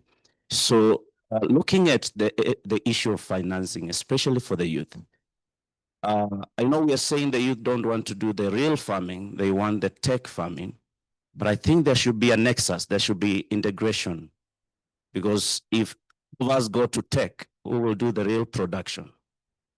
I think there is an issue when I look at it.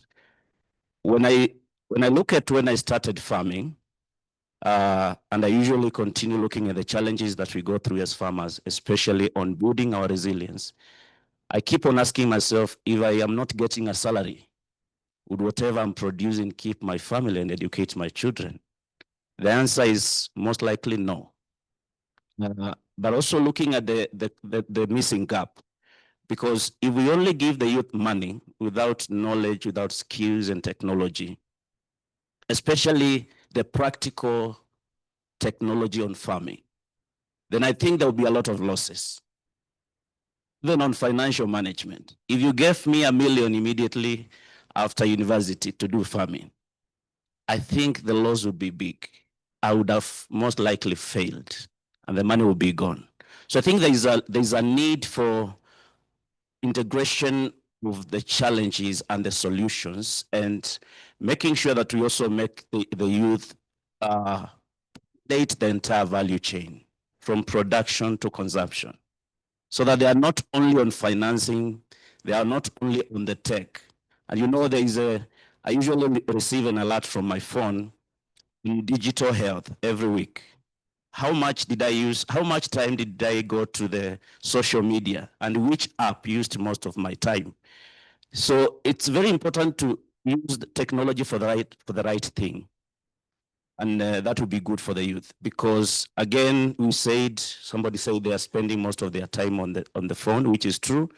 But again, it's good to direct that effort to the right use, so that technology is linking directly to, if the youth is not producing, let that technology go down to the person producing and let the value chain be complete.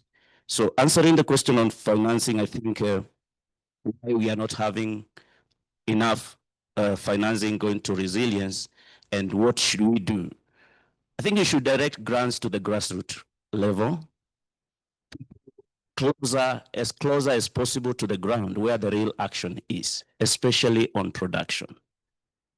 Looking at how we spend money, how we spend grant money, and also governments, I think there's a lot spent at higher levels than what goes to the ground. The percentage that goes to production is very small. So I'm saying it's important to direct grants, the bigger percentage, to the grassroots as much as possible. Number two, there should be training programs that accompany the funding so that the person producing has the skill to utilize the money that they are receiving to produce. The person who is producing down there has somebody they can understand each other in terms of training, because as we said, the real farmers are not here and they may not understand the language that we are speaking, even if they link online. But then there is a practical learning. When it comes to knowledge, there's somebody who can show them what to do, but there's somebody who can tell them what to do. It's important to show them what to do rather than telling them what to do. It's better to be practical than theoretical. Number three, it's important to shorten, I will be very fast, I have 2 more points. Shortening the supply and value chain for subsidies so that we increase value to the farmer rather than spending all the money on logistics. So economies of scale, economies of production, and putting money where there is more value. So cutting cost where it is necessary. Number 4 is tailoring financial mechanism, finance the need. Some of the time we design the need at the boardroom and then we finance the need to go to the ground and it is not matching. So it's important to go to the real affected person, identify the need and finance that need. Number 5, I read from one of the IFAD reports, I think 2021 Rural Development Report, it says, I just read what it says, essentially financing should successfully support transformative adaptation. And to do this, it must be adequate, appropriate, and accessible. So checking whether it is adequate, sometimes we scatter too much and we are too thin in our interventions rather than concentrating on one area where we can be very effective. Thank you. Thank you. Thank you very much. I will come back and pick up on that point. For now, I think Asta told us that she has been establishing labs working on trees and climate change. But the question is, how can this weather-related data be made available? How can these platforms really ensure that we can recover from weather-related disasters, especially for the vulnerable communities? How does that information get there? Yeah. Yeah, thank you so much. I think I would like to first say something about what Aditi said. It's completely true. Also, that from the trees, we see that it is not really natural. What happened is because of CO2 fertilization in the atmosphere. We measured that with isotopes. I'm not going to go details the science. It's clear. And about the early warning system, of course, we don't have long-term climate data. The longest we have is 30-40 climate data, and it's not continuous. So this is where trees came and we reconstructed and we showed that policymakers prepare for drought events 2 to 3 years. But when you go to West Africa, it's different. In East Africa, the interannual variation is high.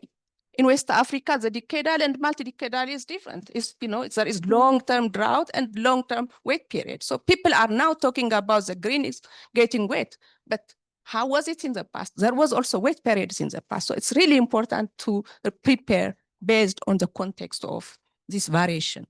So how do we bring this science to the farmers? This is really critical. So that's why now I'm establishing living labs. Living labs means it's not just research infrastructure. It is where science meets community. It's where creating resilient landscapes with agroforestry, you know. And when we want to create resilient landscapes, you know, we need the climate data, climate information, and we need to know about how the indigenous knowledge of the people, how they survive the different droughts. They use different mechanisms. We ask them, how do you survive the drought events? How are you coping? They have more than 22 coping mechanisms they listed. But now what is changing is, you know, coffee plantation, it's shifting. People migrate, right? But trees, species also migrate. Takes some time. Now they are shifting up. If it's too hot, they don't grow there, but it takes time. So we advise the farmers based on this data. We installed sensors on their trees. It's not trial site. It's real living lab in their farm, where they are part of it.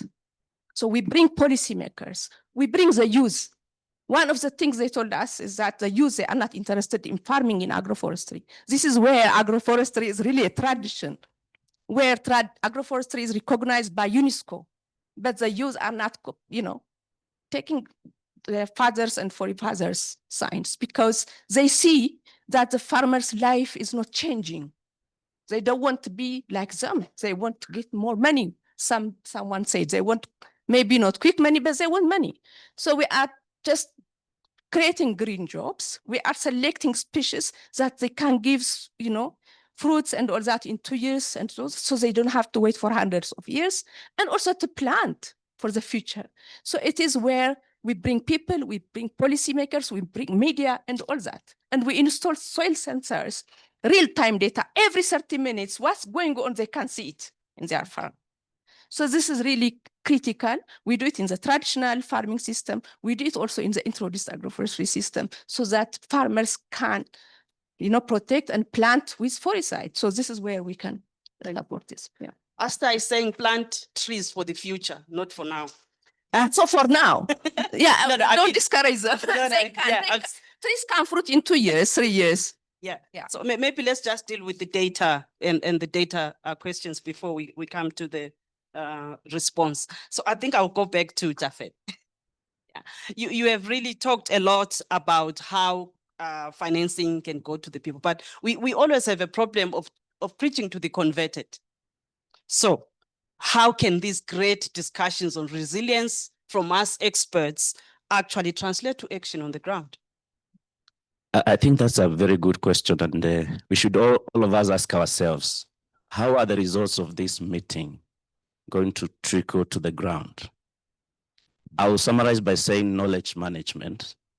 I think we've made a lot of mistakes. We do a lot of workshops, and as we said, the farmers were not invited, but we cannot invite enough farmers, of course.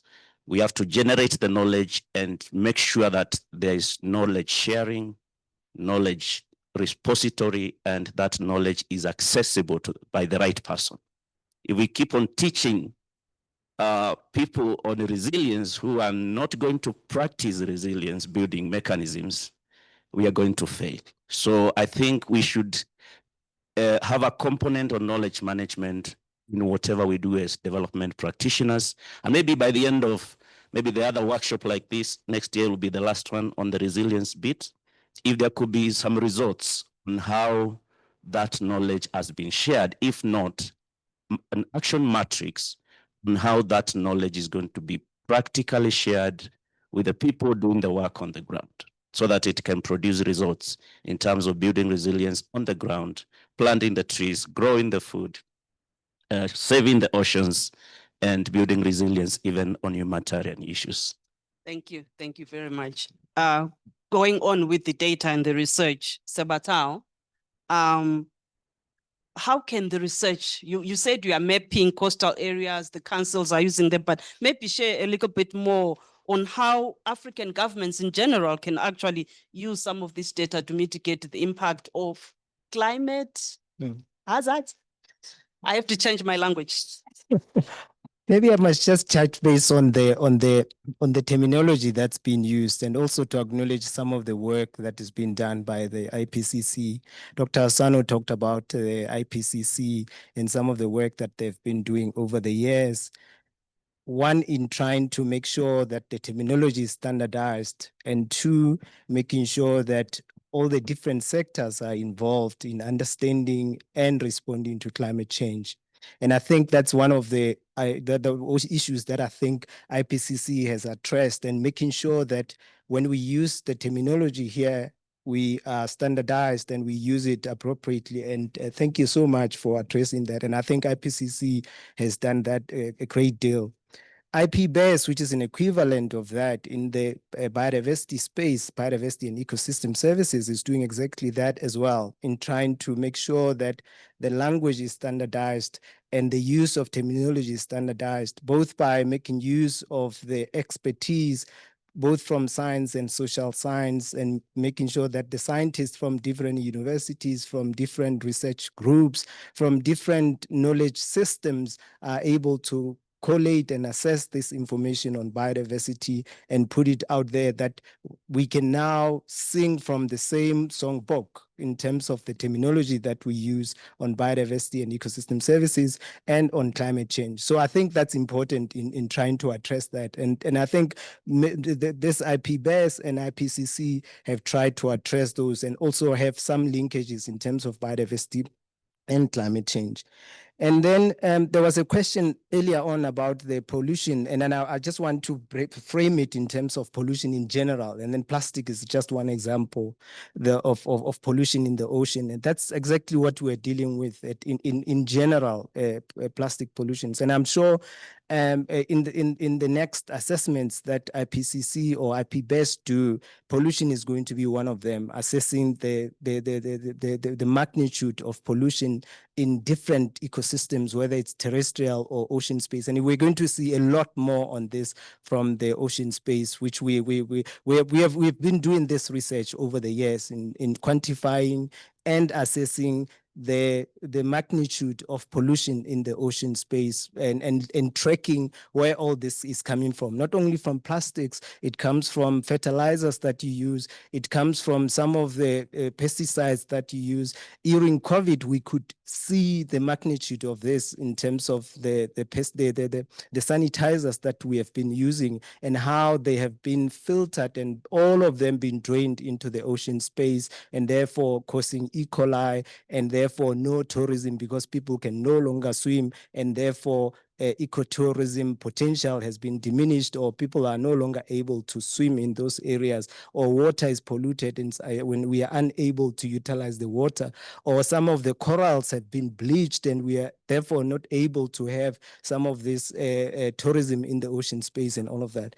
And I think what the issue here, and I'm going to end here, Chair, that I think the issue that was talked about, the knowledge management and sharing, and also the impact matrix, I think is going to be critical going forward to see what some of these conversations that we have had an impact, and all of that. And I know that a number of countries are actually taking the IP-BES model and the IPCC model and doing exactly that in terms of process and knowledge generation at the national level, even at the local level. In fact, we are doing the assessment of biodiversity at the city level to see what knowledge do we have, and what gaps do we have, how can we teach the students and everybody, how can we get knowledge from the IPLC, the indigenous peoples and local communities, and the different ILK, the indigenous and local knowledge, and making sure that it's filtering through the science-based decision-making that we encourage.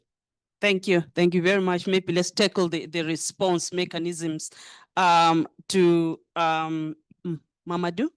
I think let's just explore how UNHCR can contribute towards igniting the collective climate response that is needed to promote peace, prosperity, and justice. Thank you very much. In 2 minutes. Yes, in 2 minutes, I just have to start by saying I'm learning a lot in this very scientific audience. As a lawyer, that's one part. Secondly, because resilience, I just need to say something. I think it's very clear. When I meet refugees outside capitals in border areas, they don't need me to tell them what resilience is. They have gone through it. They have the resilience necessary to survive. They have the drive and abilities and often capabilities to really take it to the next level. So in terms of that, I don't think it's a workshop like this one or a summit like this one that will make a difference. What often they say is, one, do we have the right policies to take care of ourselves? Two, do we have access to financing, for example? And three, do we have access to the science that will help us in a context like the one they live in, which should not be lasting for several decades, to be able to take care of ourselves and our loved ones? This is really what happens. And in terms of response, it's not really a UNHCR's response. One is the right policies. And I have to say, in the region I cover, Uganda, my sister's country, has the right policies, 1.9 million refugees for a population of less than 50 million. That tells you what it is. Ethiopia, Rwanda, Djibouti, Kenya here, these countries have the right policies. They can always be perfected, but while other countries close borders, in this region, countries, communities open their borders. And that's very important to say. Number two, including the refugees, these border areas into national adaptation plans is critical. The financing that my brother was talking about now should not be left to bureaucrats in ministries of finance. We have to look at areas that are often under covered. These border areas are very often undercovered, so the access to financing. And finally, because we really need to end this, is to say that inclusion in adaptation policies should not be left to government alone. We all play a role in that. So please, when you are having dialogue with government, speak to them about the refugees, the host populations, as well as these neglected communities, so that they include them. National disaster risk management policies or preparatory policies, you all told us here that science helps us to predict them. Why aren't we able to transform the science, the knowledge into actions? I see several countries here that are doing it, trying to do it, but we need more of that, and every one of us play an important role. And finally, it's the partnerships. Partnership like ICRAF, I see Elian over there. These are very important for agencies like us, and I would say for IFRC and others, to really make sure that when it comes to protection solution prosperities, it's not left to the organization, but to every one of us. Thank you very much. Thank you so very much. As you said, you want to make the agencies work easier. Yeah, with with the network of the societies, just help us to just say more about how do you think you can support not the governments, not just communities, but the governments and agencies like UNHCR to really mitigate the impacts of these disasters. All right, thank you very much. And I was praying I don't have just 1 minute to speak, but just to the colleague from Karamoja region that spoke about the early warning systems and if they are working. I've spent the last 1 month in the Karamoja region, just returned from Rupa, Tapak, and the clusters there, both on the Uganda and the Kenyan side. And what have we been doing?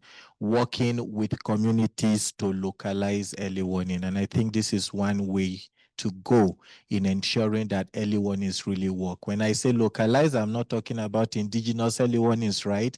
There is that conversation. But what were we basically doing with the community? 3 things.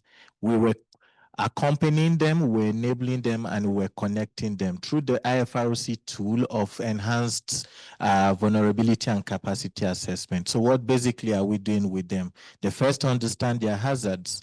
How exposed are they to it? What makes them vulnerable? Are there any capacities they have at all? And in this process, then they understand what were the existing early warnings they had before now, be it indigenous, be it scientific, and what were the gaps that had been, observed. But I mean, for lack of time, we won't go into that. But the point is, let's try to make the early warnings as community-based as possible, as local as possible. Even the scientific ones, how are we able to communicate it to the communities? Me as maybe a DRR expert, if you tell me thunderstorm, sometimes the image in my head is to still hear the cracking of thunders. So how then will my grandmother in the village understand when you say in the forecast or the early warning that we're expecting thunderstorms and all of that? Communication also matters. But to return to your question as I wrap this up, our national societies will need to strengthen our auxiliary role. I've mentioned it earlier. This is the role given to us by the Geneva Convention, signed by every country where we operate, and we need to strengthen that auxiliary role. What is the auxiliary role? It's just like the auxiliary gear in your vehicle. And this auxiliary role, it's not just to the government. In the Act, it is said the auxiliary role to public authorities. So every other person also doing what it is to build the resilience of the community, we will provide that auxiliary role.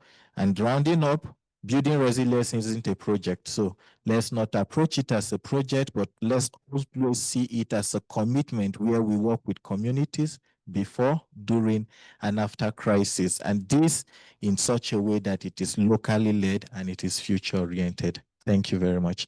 Thank you. Thank you. Help me to thank the distinguished panelists for Kipto keeps showing a paper. I don't know whether I'm allowed to take 2 questions, no? I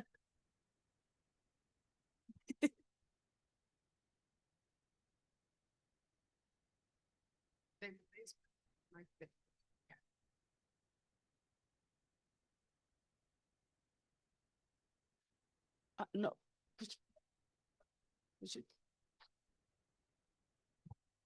Better? Okay, thank you. We've invoked Dr. Tai several times today, and I think that she was the first, if not close to the first person who began to talk about the impacts of climate change leading to conflicts over resources.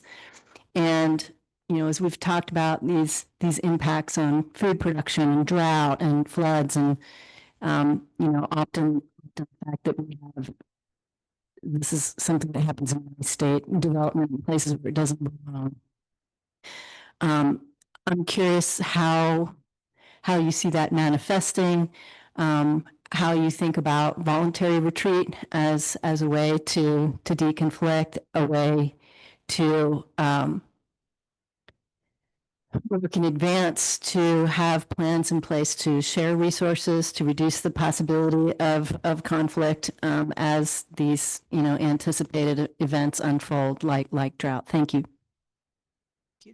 There was one and last one. Yes, yes, sir.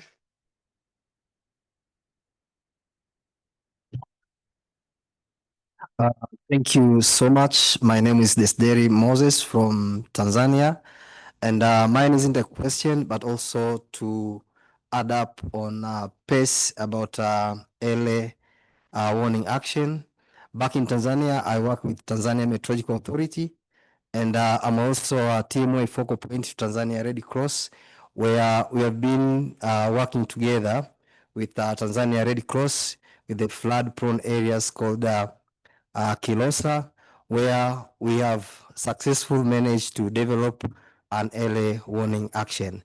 So it is actually working, and we are currently collaborating between TMA, Tanzania Red Cross, and the community that is affected by these floods. So thank you so much. Thank you. Thank you for that comment. Anyone wants to take the first question? Okay, I can't. I think this is really a very important question. So the next, of course, displacement will be also climate change, conflict, and all that. And I can say experience from Ethiopia and also from Uganda. Mari mentioned earlier that we are working with displaced people, and often there is conflict. It's maybe it's hidden with the host community because they are sharing resources, with the host, and these people, they don't have, they didn't plant the trees or what, but they use the trees of the host community. So one of you mentioned that it's very important to include in the national plan. So we include these displaced people in restoration, in planting trees around their community. So it's very important to consider that. Maybe you can. So we are. Absolutely essential. I would say I was reading just a few weeks ago the memoir of Wangari Maathai, late. Maybe 2 or 3 things for a very generalist, right? I'm the lawyer working with refugees. One is the intersection indeed between climate and the hazard that they create, the shocks, as well as the freedoms, as well as the wealth that communities have. That's very clear throughout her life, because she was not only the environmentalist, she was also that freedom fighter for liberties and civil liberties. I think that's her whole people. Maybe coming to your question, there is a global refugee forum every 4 years, and the last one was December 2023. Several governments in this region pledged to have, including Ethiopia, to plant trees so that they can reduce the impact of mass displacement, because refugees, not only when they arrive, create challenges to the environment. They use the woods, creating protection issues to them. But government are asking this, and as my sister just indicated, so that you include them, and the need for partnership with international financial institutions on additional trees, impact, as well as creating access to energy, because these are so critical for protection and solutions. That's what I would say. Thank you. Thank you very much. I think we'd like to stop it here, but we want to challenge you to give us the solutions of what we do next by answering the last question. Otherwise, thank you very much.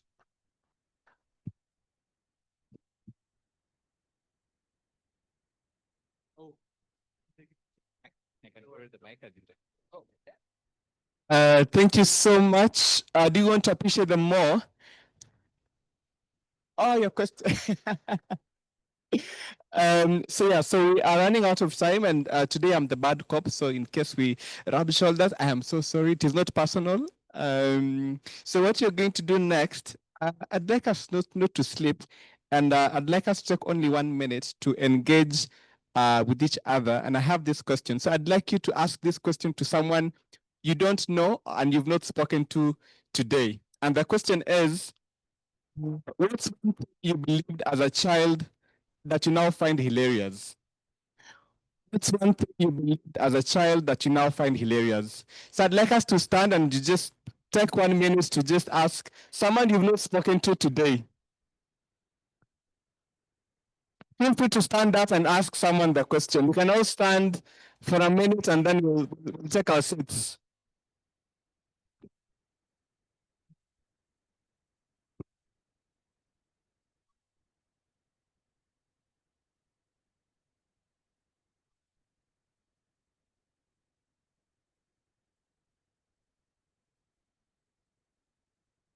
Yeah, the question is, what's one thing that you believed as a child that you now find hilarious?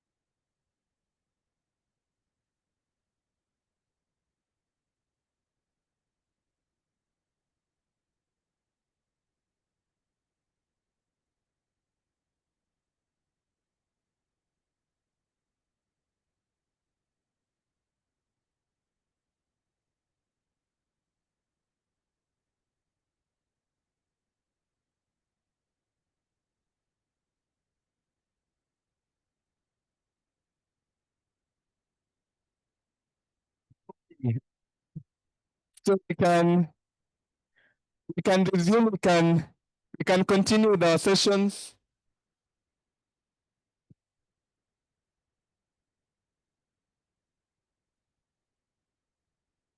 Hello, everyone.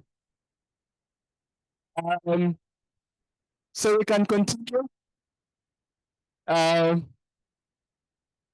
So what we do in sessions, we ask them, if you can hear me, clap once. If you can hear me, clap twice. If you can hear me, clap once. Please take your seats and then we shall continue with the remaining sessions. So next up is a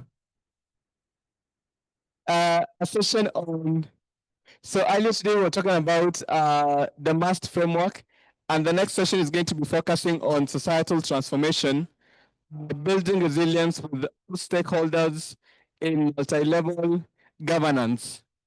It must be very exciting sharing the sessions. Can I have your ears? Can I have your attention? Yeah. I see a lot of people doing when they were younger. So the first panelist I'm going to invite up is Agnes Kalibata, former president of the Alliance for a Green Revolution in Africa. That's AGRA. A round of applause for Agnes as she comes up. And next person I'm going to invite is also Agnes served as Rwanda's Minister of Agriculture and Animal Resources, and she was also the special envoy of, she's, thank you, Agnes. Next up is Katrin Shroff, who is the CEO of Mwangaza Light, Green Churches Kenya also. A round of applause for her. The next person is Patricia Kameri Mbota, who is the Director of Legal Division at UNEP. Round of applause for Patricia as she comes up. I'm not sure if she's in the room. Oh, yes. Let's appreciate her even more, even as she comes. Debella Tesfaye, I'm not sure if she's in the room. Debella. Okay, awesome. Let's give it up for him, Red Investment Coordinator in Oromia. And then the last panelist couldn't make it, and they gave their apologies. And I'm going to invite the moderator for this session, who is Daya Reddy, a member of Pontifical Academy of Sciences. A round of applause even as he comes.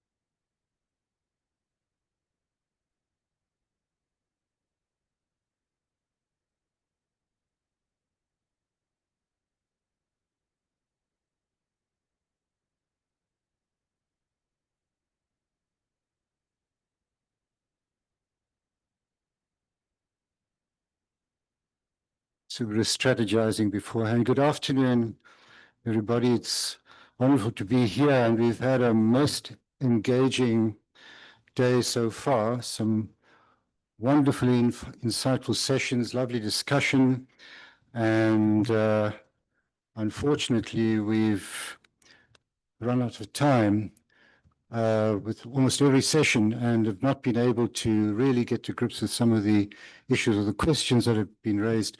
So my name is Daya Reddy. I'm from the University of Cape Town.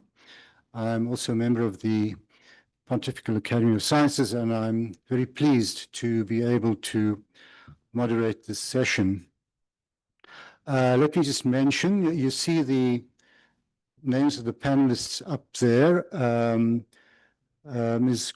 Truong Ren is, however, not able to make it, which is why you see 4 panelists over there. Okay. So the title of the session pulls together quite a few really key components with regard to the matter of climate resilience. Some of these feature very, very prominently within the broad framework of what's been referred to as MAST, M-A-S-T, mitigation, adaptation, and social transformation, societal transformation rather, which is there. And in the matter of resilience, thirdly, very importantly, and we've heard this in the course of the day, we've heard the voices of different stakeholders, or stakeholders from different communities, which gives one some sort of sense of the extent of the range of communities, institutions, individuals, and so on, who are or who ought to be involved in the matter of climate resilience.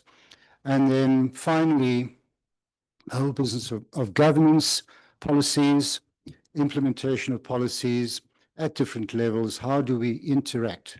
How do these different levels interact with each other?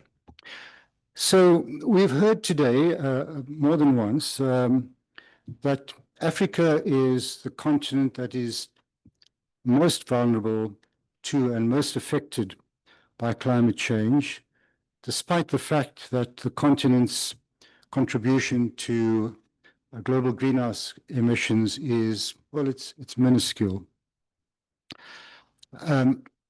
We've also heard, and I think it bears repeating, that climate change has the greatest, the severest impact on those who are most marginalized. And it's worth considering for a moment what we mean by that, or who we mean by that. If we take Africa as a continent, depending on how you want to define marginalization, and there are many, many parameters, but let me pick one of them, which is that of extreme poverty. So something like 490 million people in Africa live in extreme poverty. Of course, we had COVID, 2020, 2021, and Africa was the continent probably the most severely impacted by COVID, which accounted for the addition of a further, well, there are estimates, 30 to 50 million people living in extreme poverty. So we are not talking about a small group of marginalized people or communities. It is a very significant group. The physical manifestations of climate change include floods, droughts, heat waves, a dramatic impact on safety and food security, an existential impact, in fact, an impact on the ability to survive.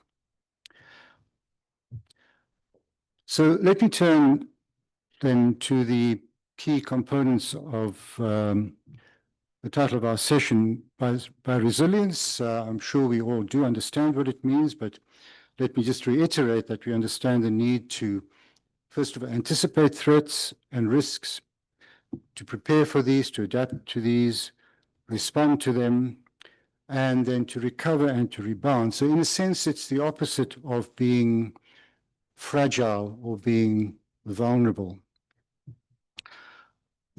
Societal transformation in this context here has to do with the manner and the need for society to change, to shift the way in which we live and think and work, our lifestyles, in such a way as to coexist in a sustainable manner. Of course, we need resilience as we approach, as we hit sustainability decreasing tipping points. And we also need the agility to adapt to new opportunities. And so we seek to find routes to building resilience. And we do so by addressing a number of questions that might include the following. For example, identifying achievable changes, certainly going beyond the theoretical, the abstract, achievable changes and the effective levers of these changes. Identifying any barriers that have to be overcome, determining the political feasibility of approaches to realize resilience, and determining the policies and the practices, the measures that would be needed to effect these as well. So we have heard, and you will have read, I'm sure, in the document of the conference, that a key proposed outcome or goal of the summit is the development of what I refer to as investable business plans. In other words, strategies for building resilience to climate change. Beyond strategies, how exactly to resource these. Concrete implementation plans, an action-oriented approach.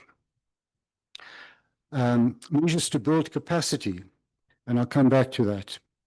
Or maybe we'll come back to that when we hear from our panelists as well. Building capacity towards realizing these objectives in a collaborative manner. We're talking, or we're going to be talking about multi-stakeholder interventions, but also collaboration amongst different stakeholders. And then finally, and this has been in a sense a sub-theme, Africa taking responsibility. So we are not saying, well, please help us.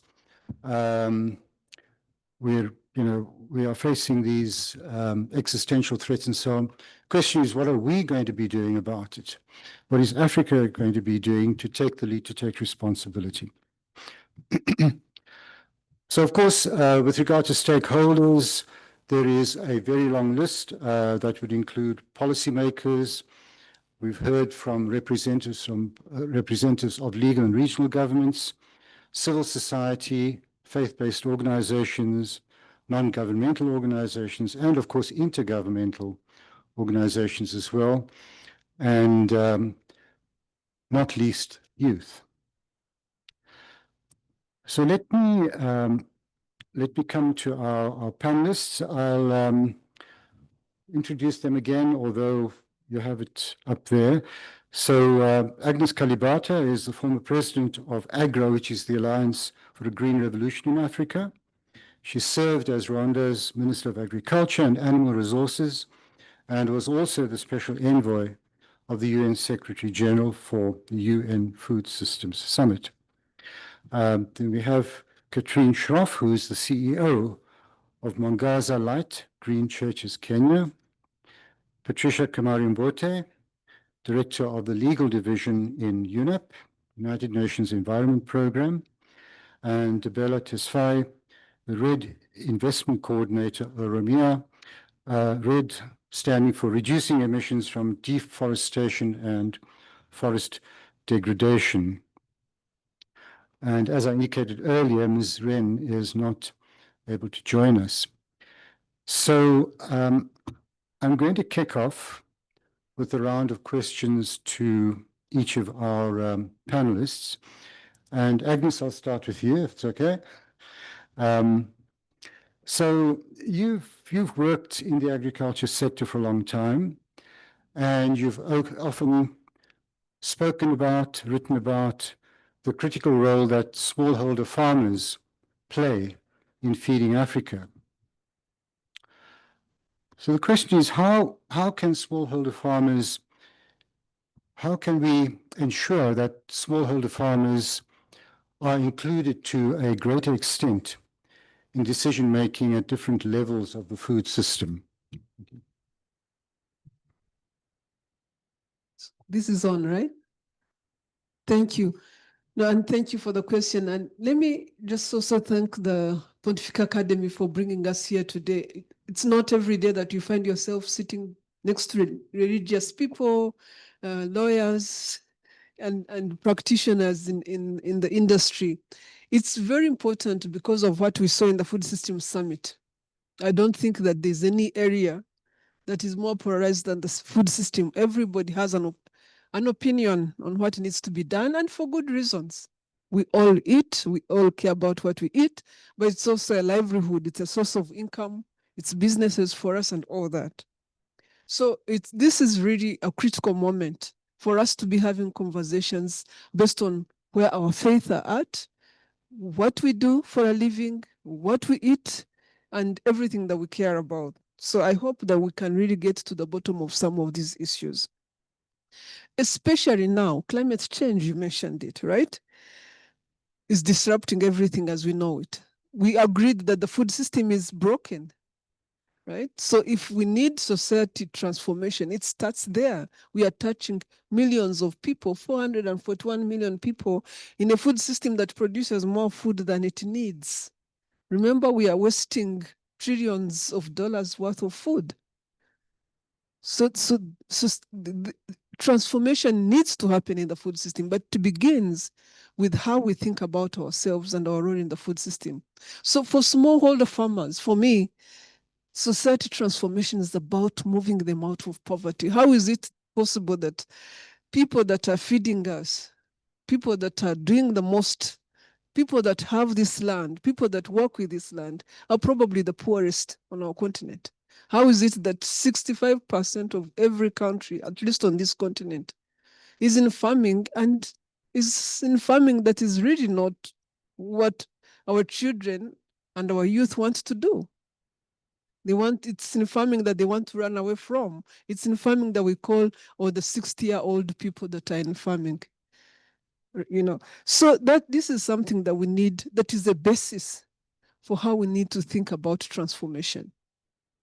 But this transformation, for us to deal with the challenges of poverty in our society, the challenges of inequity in our society, cannot happen unless we include the very people that are being impacted. And that's not a given.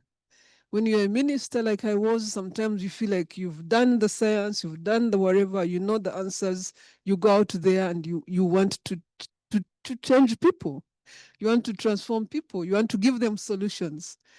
But if those solutions are not anchored in who they are and what they understand, again, if you've been farming for 60 years, you probably know something about farming more than someone who has just gone to university to acquire a degree.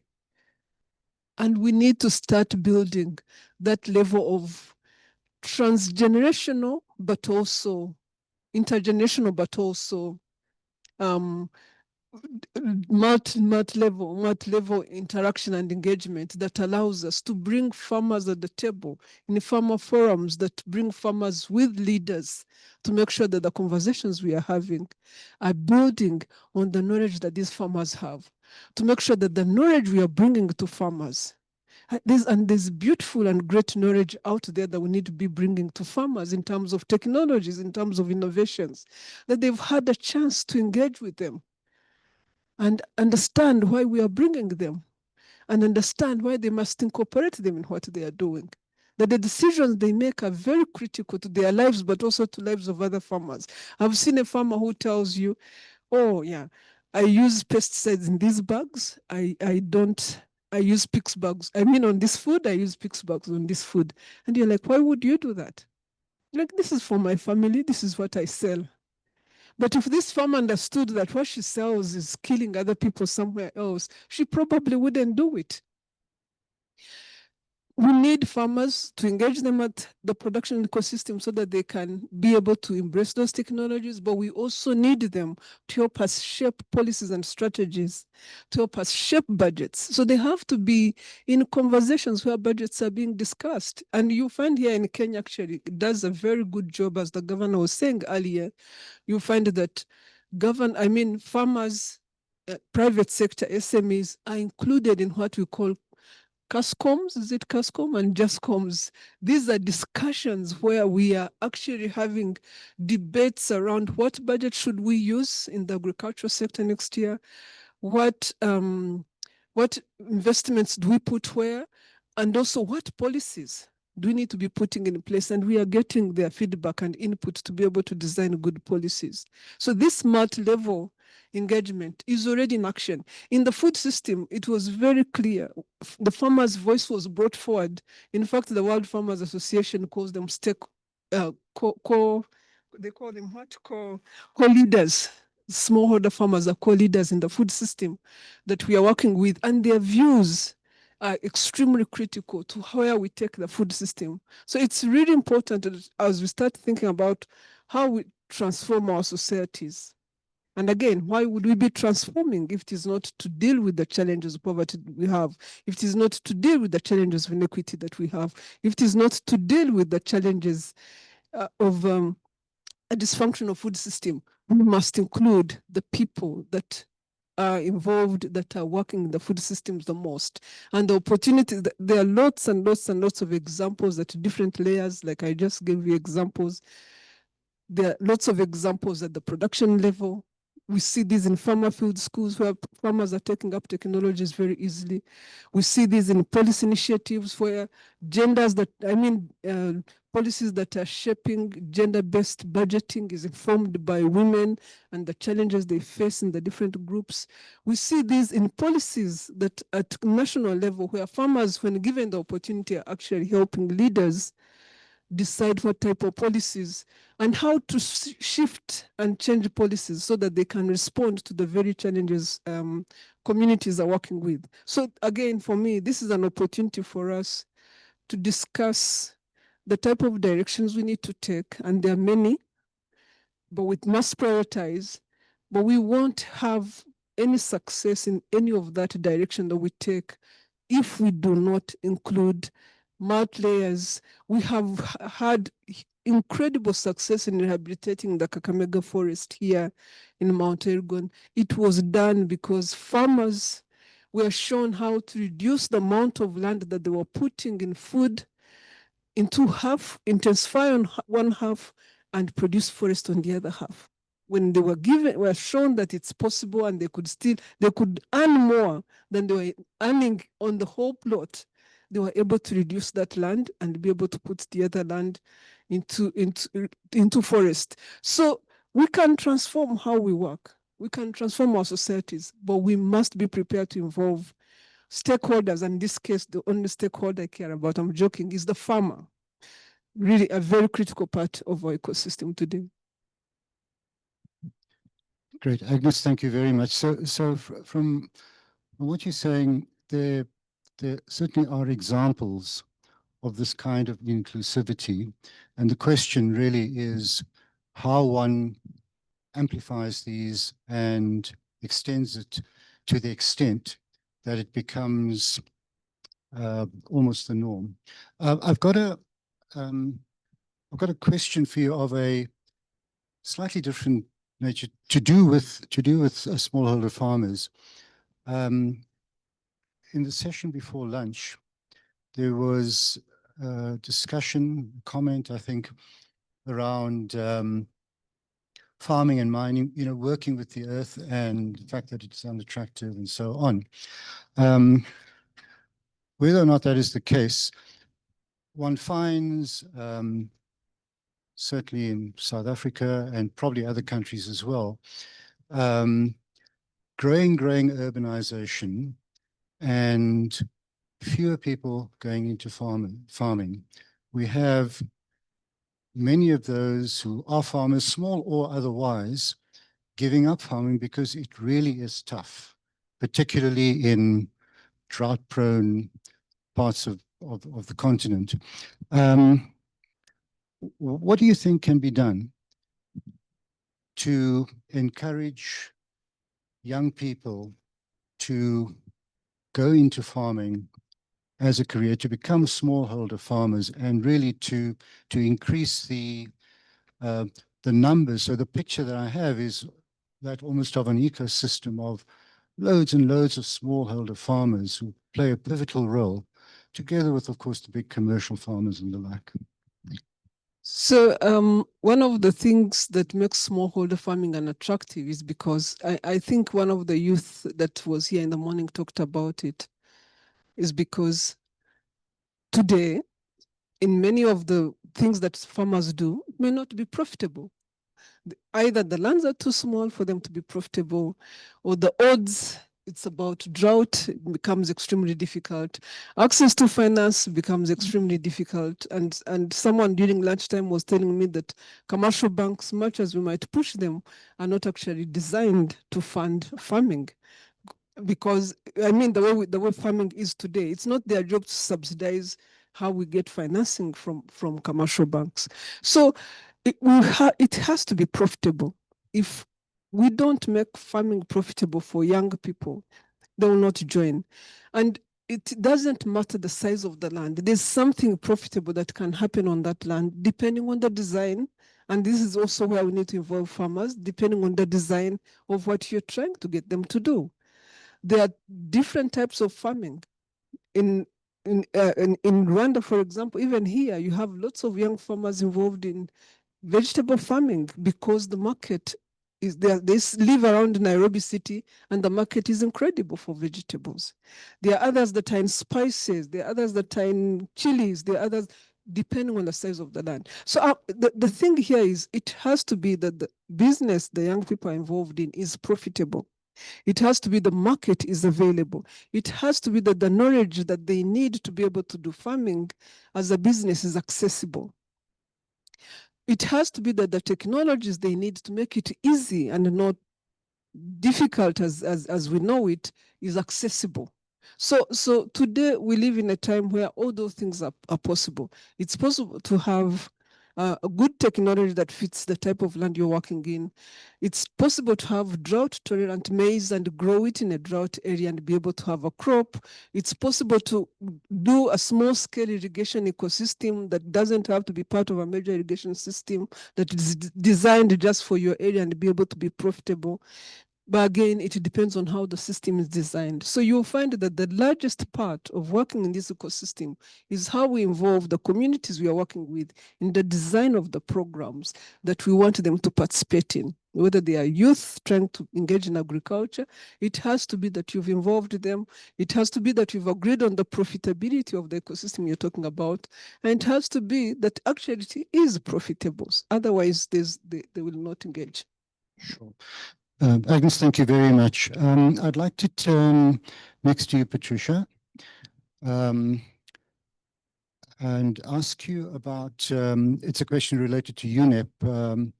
In particular, what in your view is the role of stakeholders, for example, like faith-based actors, with regard to good environmental governance, and what is UNEP doing in this area? Thank you very much. And I'd also like to thank the Academy for inviting me here and inviting UNEP to participate. I'd like to start with why law is important, because I'm coming from the law division of UNEP, and to say that we have a plethora of norms from the international level to the national level and to the local level, all of which actually contribute to making what we agreed to stick. And basically, even the things that my colleague panelist was talking about, the rules of the game are very important. And those rules of the game can be formal or informal. So with faith actors, because many parts of Africa have different faiths, and here we're not talking just about the formal faiths, we're talking about also the traditional norms, which are also bases of religion and which people believe in and could actually help people come together to deal with whether it's environmental degradation or even the whole issue that we're talking about in terms of smallholder farming. So in essence, those norms, if you look at the different faith books or you look at different cultures, there are rules about being a good steward. If we looked from there and then began working with that, then we won't be saying at the international level, of course, we're talking about multilateral environmental agreements, but even at that level, the people are now talking about engagement of indigenous peoples, engagement of local communities, and there is a whole discussion about Mother Earth. So if you look at the the faith books, you will see all of them have something about taking care of our environment. I thank you. Trisha, thank you very much. So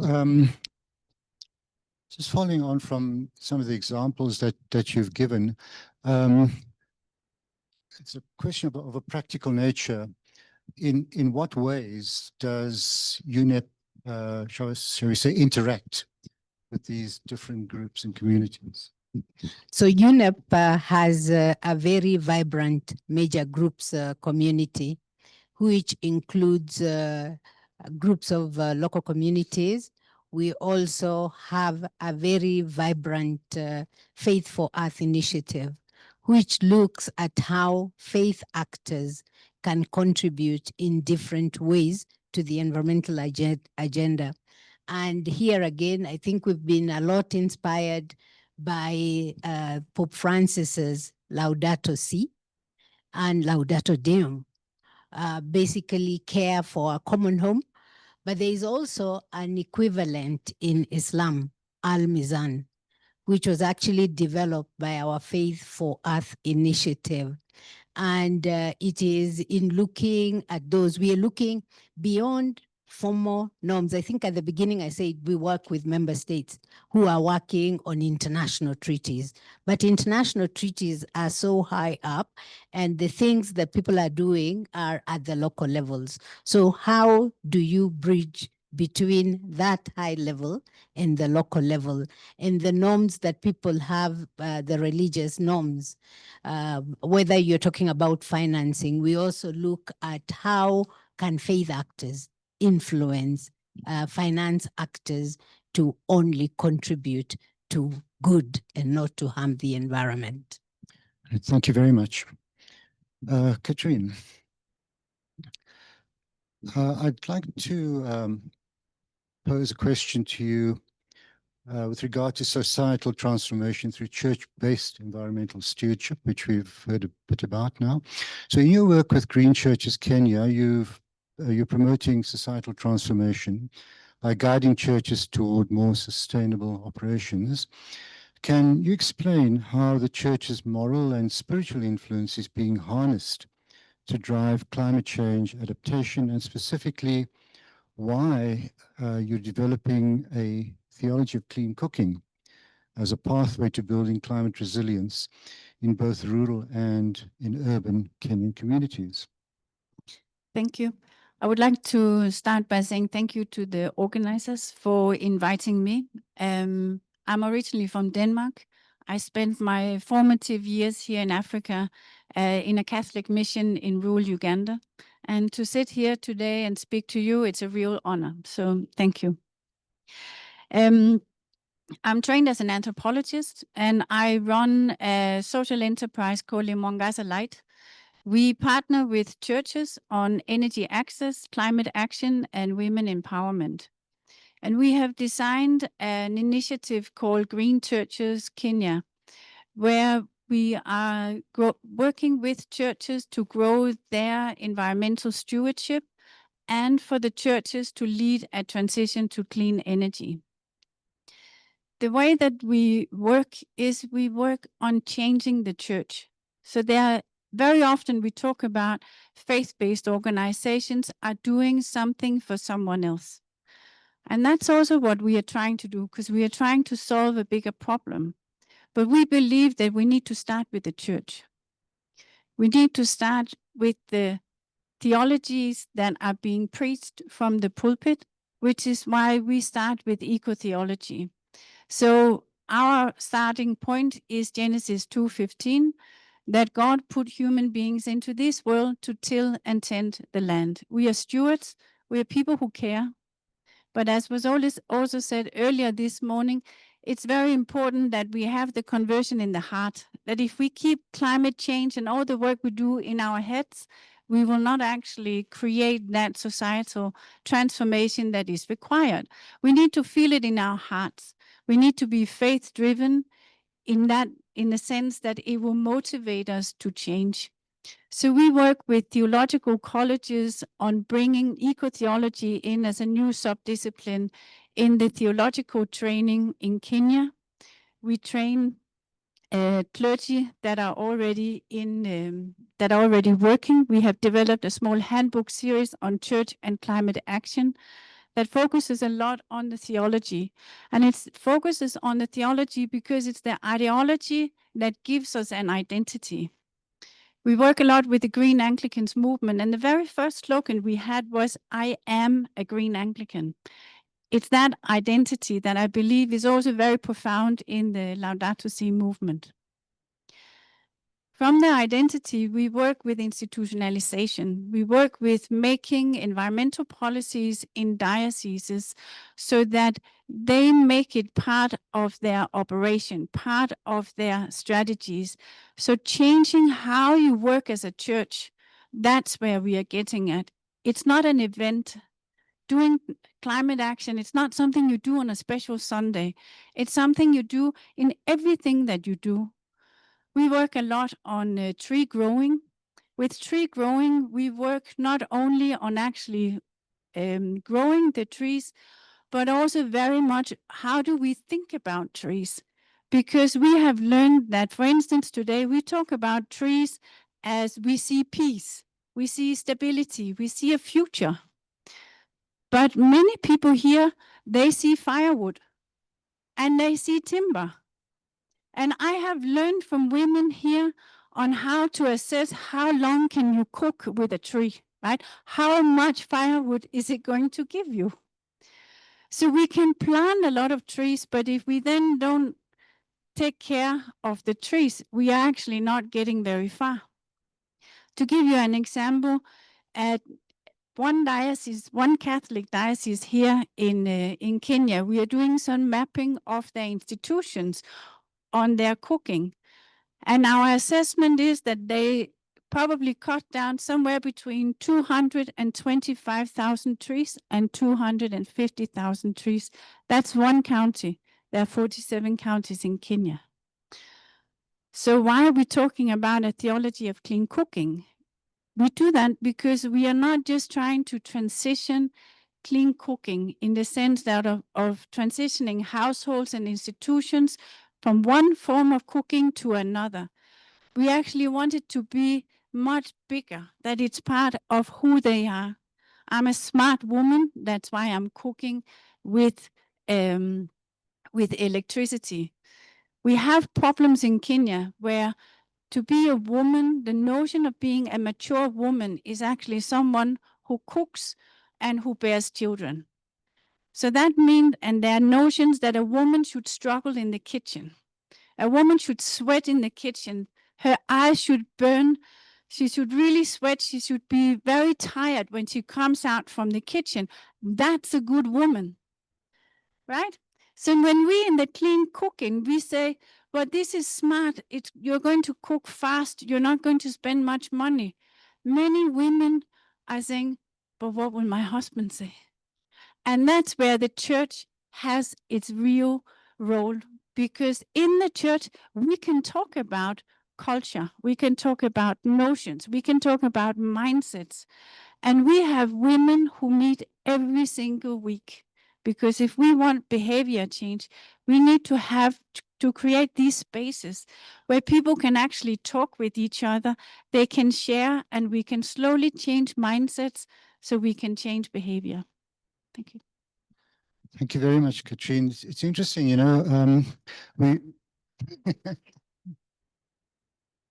we often talk about the science-society interface, and in that context, the role and the responsibility, in fact, that scientists have to engage with society to promote a better understanding of science, whether it's climate science or whatever. A lot of what you've had to say actually fulfills that role. I remember you talking about was the booklet on climate action, which I presume, and this is my question in a way, to what extent would you say that your work really includes a kind of capacity building and knowledge building component? So you've got the outcomes like the clean cooking and so on, it's really good. But along the way, you're promoting a good understanding of, well, what anthropogenic climate change is all about and how it links to what you're doing. Yes, thank you. So I would say that we draw a lot on scientific knowledge on what is climate change, how is it caused, and I would say that we try to talk a lot about our relationship with environment. So there's a tendency to think that that what God meant was that human beings should control the earth and not actually be embedded and connected, as Pope Francis wrote. And I think that is actually one of the major mindset changes we are making, especially at the higher level with the bishops, to actually be able to talk with bishops and make them understand how they need to see their relationship with nature in a different way, and try to also move them from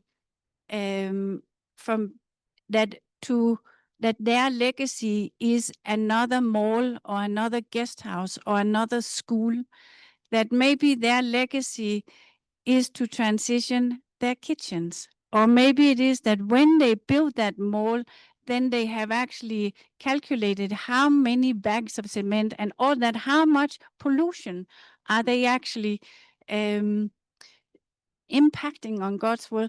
I want to say we started off by actually creating a solar-powered public address system. That was how we started working with pastors. And we did that because we went to a rural setting in Kenya and we asked them, how would you be interested in promoting a transition to clean energy? What would be in it for you? And what these pastors said was, we need a solar-powered public address system that can give us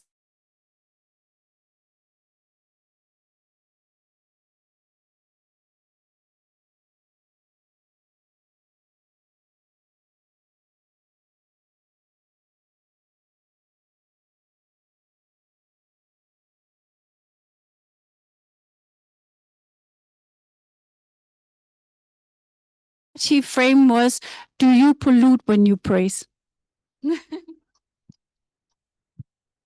Thanks. Thanks very much. Debella, I've got a question for you.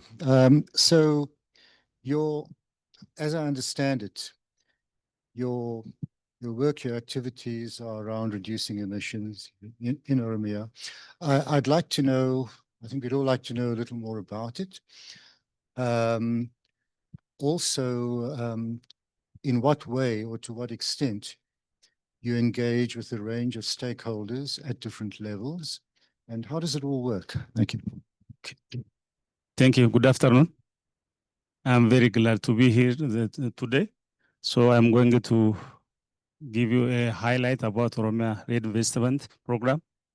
It is a national program funded by Royal Norwegian Embassy. Now it's supplemented with Danish. I'm very happy to see you here, one of our donors. So it's working on, as the name indicates, Red Plus. It is reducing emission from deforestation and the forest degradation in developing countries. It's one of the mechanism of making resilience, what we have been talking about the whole day. Red Plus in itself is one of the resilience to method to way to resilience. So when we do Red Plus, it has its own principle, especially about the societal and when we talk about societal transformation and the governance, it is one of these principles. It is all about engaging stakeholders, all stakeholders from local to the national. What we do there is in Red Investment Program, we do afforestation and reforestation, which is done by community at local level. They do afforestation and reforestation, then they will be honored. The ownership will be given to them. They will be certified for that. It will be done on the communal land. So they manage the forest. They will be organized in cooperative and they give certified. So they will be the owner of that forest. The user certificate will be given to them. So in this case, they are engaged from when we started this work. It starts the principle with community consultation. First, when you go to do the afforestation campaign, you consult the community to ensure that there is no grievance on that. Safeguard is the one principle there. So due to this, there should be inclusion of community. The community should agree on that. Maybe when you are going to use the land for the afforestation, they might need it for grazing. So you have to convince them, you have to agree with them first to do this. Stakeholder engagement is the main thing there to do. Another part, we do the participatory forest management, which is just the main aim of RED Plus. It is about reducing emission from deforestation and the forest degradation. One way to reduce deforestation and the forest degradation in Ethiopia experience is about participatory forest management. Natural forest is there. There are community living around the forest. You consult them, you agree with them, then you demarcate the forest. You do the participatory forest resource assessment. You do management plan for that. Then you agree with community, you establish community with cooperative. Then the community will be certified. When you do this, you don't do it simply. You have to protect this forest. There should be livelihood engagement is there. When we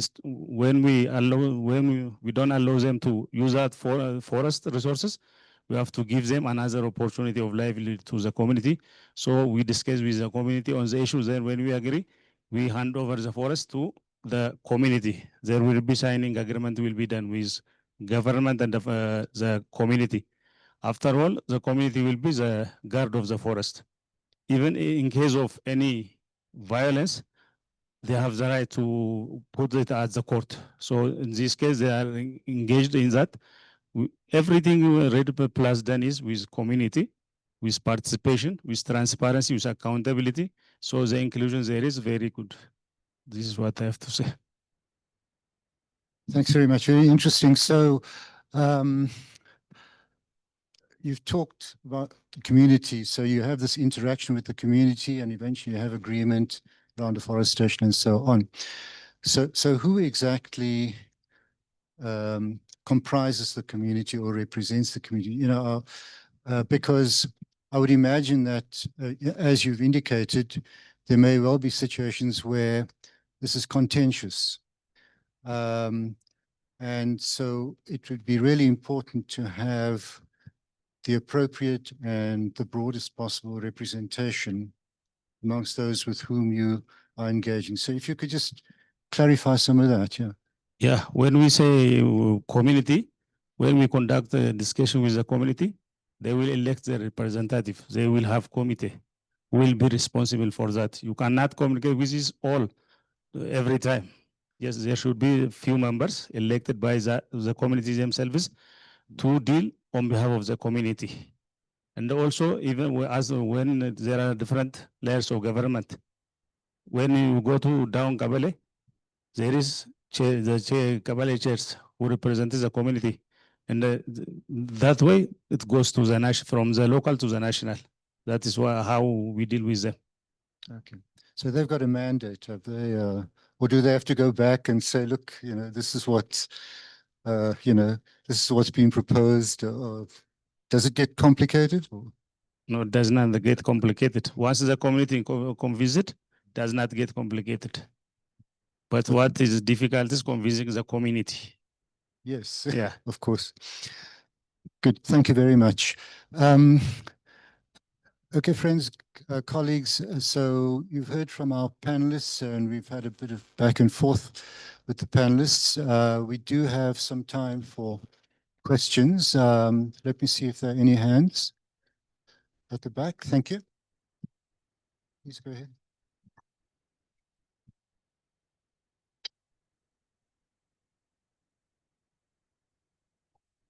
Okay. Thank you so much, to the panelists. God bless you.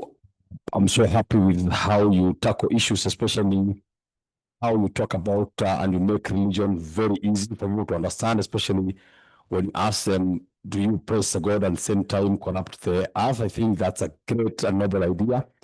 I'm also happy with my lecturer, Professor Mbote, who taught me there at the University of Nairobi. May God bless you. I've seen how you tackle the matters, but I want to know, you see, how you have seen Ethiopia being, maybe some license or permission for people to go to forests, but after agreeing with them how it is done, I'd like to know, especially from Kenyans, what can we do? Like Ethiopia, you tell people go to the forest and do this and that and do exactly what you have agreed to. They have agreed to do. But in Kenya, you give it to people to come with people for the forest. So how can we make sure that Kenyans also questions and take it as a collective responsibility to make sure that we fight for our forests and we fight for our natural resources not to be taken by individuals. Thank you. So, who would you like your question to be directed to? The question can go to Professor Mbweto because he's a lawyer, and I'm so sure he will not be fearing to be caught by anyone. Thank you. Okay, all yours. You know, you put me in a very difficult position because I came here as the United Nations Environment Program. So I would have to say my views here would be as views of a lawyer, not the director of the law division. And what I'd like to say is that when you see disregard for environmental norms, it is a deficit in the rule of law. And the rule of law, actually, even within the environmental context now, we talk about the environmental rule of law. And that is having laws that are effective and that are also implemented effectively. So the reason people will get licenses and then get private rights to forest land is because there is a deficit in that rule of law in terms of accountability, in terms of justice. And that is where we need to work on, that people feel that it is very important to obey law.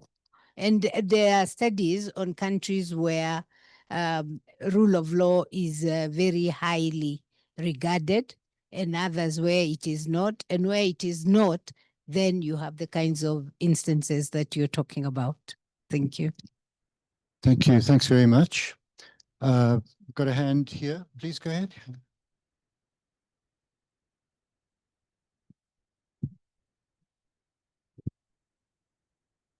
My name is Reverend Jane Gilani. I'm coming from Pefa Church, and I'm the National Director for a process known as Church and Community Mobilization. So I want to thank Catherine Stroh for her green churches. And as I sat here, I was wondering, where is the place of faith in the whole thing? But now this afternoon session has shown me that unless we become environmental stewards of what God has given us, because from our Bible, God said, go be fruitful, multiply, and replenish the earth. But we are busy degrading. And church or the faith a sector among the stakeholders that don't have it. And so to hear that there's green churches and what they are doing with grassroots people for societal transformation, for me, it's very good. But why is it that even with this faith, it is the women and the youth that are being targeted? What about the religious leaders? I'm in a group of ladies that we are doing called Mika Initiative, an interfaith approach at the cross, and we are doing restoration of mangroves. And it's the women and youth. But when you come to religious leaders, they have no idea, they have no policy idea, they don't know what is happening. So I think because they are the ones who stand in pulpits and tell people they should be targeted for capacity. Their capacities must be built so that we bring on board. And I'm so happy that this is coming from the Pontifical Scientific Science Academy. And it's a religious and faith-based. So at least we've had a lot of scientific information, governance, we've had a lot of policy, we have had even about youth involvement. But for there to be societal transformation, faith must come in and the religious leaders must come on board. Thank you so much. Thank you very much. That was largely a comment. I don't know if you want to respond briefly. Let me just, I see a hand here and I see a hand there. Shall we, okay, all right. Let's start here. Go ahead. Yeah, thank you very much. Amos again. My question goes to Catherine, really. Looking at faith-based institutions or churches, I don't know what the experience is for other faith groups, but when I look at my own, I would say, for lack of a better word, the teaching sort of reinforce a sense of patriarchy. And when we look at, from the research that we have now and all the work that we do and the experiences we've accrued, we learn that women are actually at the very forefront of stewarding landscapes. And now, if you're taking the avenue of faith to reinforce patriarchy, how are you sort of flipping that in the work that you do, that the preaching is different and the practice on the ground, what we need to achieve sustainable landscapes on the ground, doesn't really need patriarchy? How are you bridging those two divides? Can I come back to you to respond to those? Thanks. Yes, please. Thank you so much. I'm Innocent Antoine Wigi. I'm from Benin.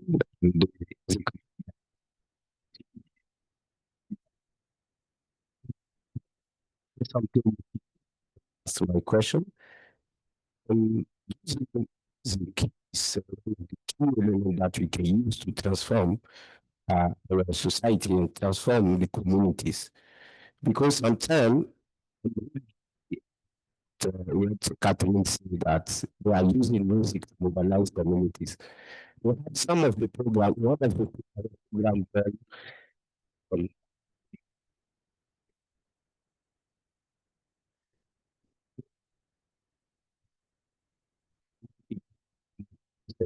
so that we can share the message to them. So it's something that we need to tackle and see how we can more mobilize it in the best way to in the message. We can create something like Diamond Band campaign.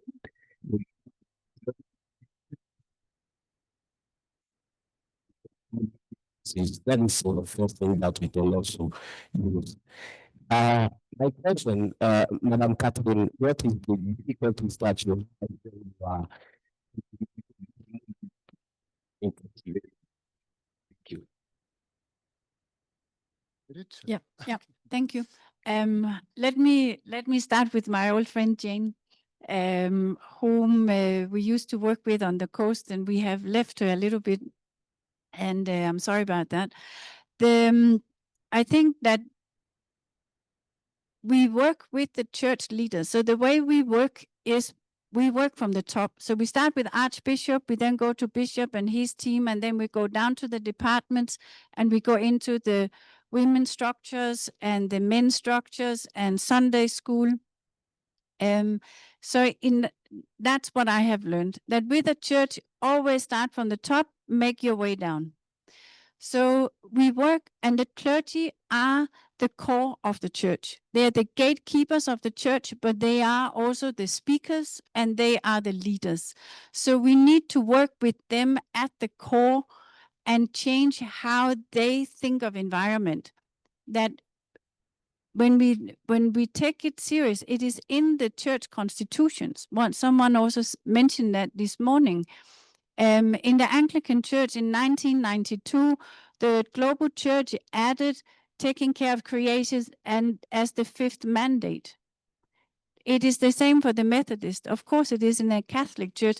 Most of the churches have it in their constitution, but it has not sort of been unfolded. It's not part of the theological training. And therefore, that's why we start with the clergy. And yes, the church is a patriarchal, hierarchical system. And what can we do? We can work with the church the way the church is.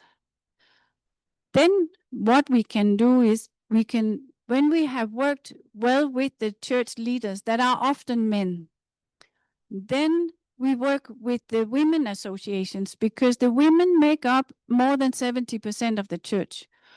The women associations in any church, whether it is Episcopal or Evangelical or Pentecostal, it is the women structures that form the whole foundation of the congregations, and that are key connections from the local church to the parish and so forth upwards. We work with that structure to strengthen the women associations. That's how we are working with women empowerment. We have realized that ecumenical collaboration is largely clergy coming together. So now, after we've been working with a number of churches for a long time and been growing their environmental movements, we are now bringing the women leaders together. So we bring together the Catholics, the Anglicans, the AICs, the Evangelicals, all these together in an ecumenical forum that is for the women. And for them, they're saying it's the first time we ever speak with each other. And this is empowerment for us. And so the beauty of working on sort of theology of environment is that there are no main theological discussions. It means that the Catholics and the Evangelicals can actually work together without a lot of discussions. It also means that when in our operation in Kakuma, we are growing also a green mosque movement, and we have interfaith ecumenical committees, and it's working because all faiths can come together about creation care. Thank you. I think we've got time for one more question. Yes, please. Okay.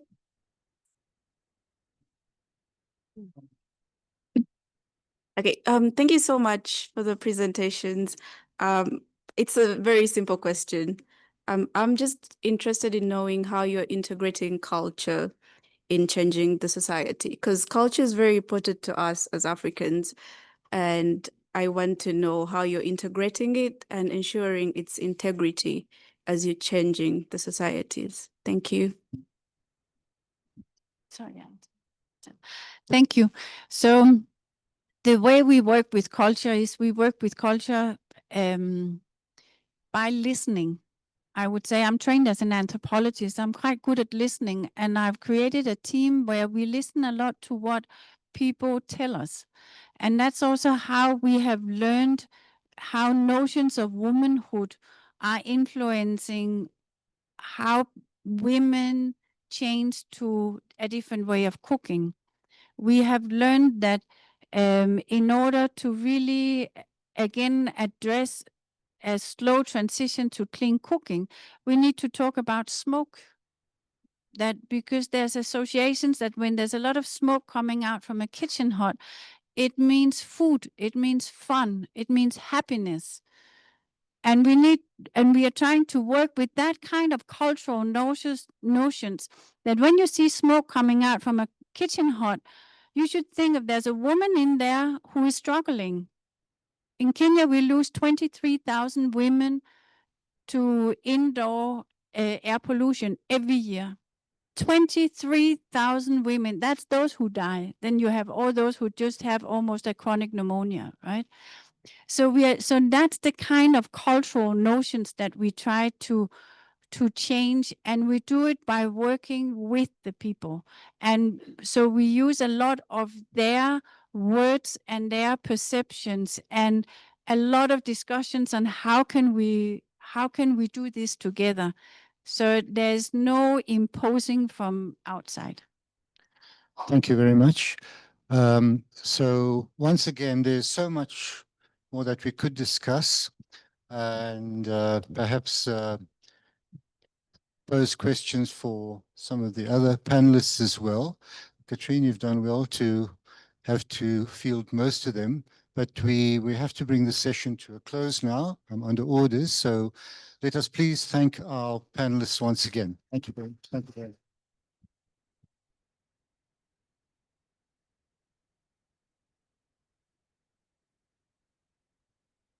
Thank you so much. Yeah, so you'll take a photo and then, yeah, you can just remain there for a, thank you so much. A round of applause for them again. Yeah, thank you so much.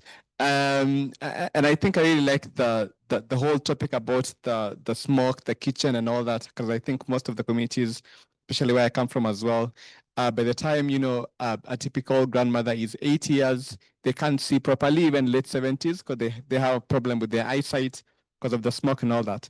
And so the next session is one that I've been looking forward to since morning. It's an interactive consultation on the mass framework that we've been talking about. So on mass solutions led by the youth. And so this session is going to be led by Callisto Ochieng, who is the manager, strategic partnerships and fundraising at World Scouting. And also Joachim von Braun, a professor. And so I'm going to invite them to the stage to guide us on how this session is going to look like. But even as we do this, so we have coffee outside, but we don't want to have a formal break. So what you can do, you can grab your coffee and then you will come back and take it inside. But when the session is ongoing, so we're not going to have an official break. But yeah, we can look forward to the dinner afterwards at Trademark. So I'm going to invite Professor Joachim von Braun and Callisto to lead us on this interactive session. A round of applause for him as he comes to the stage.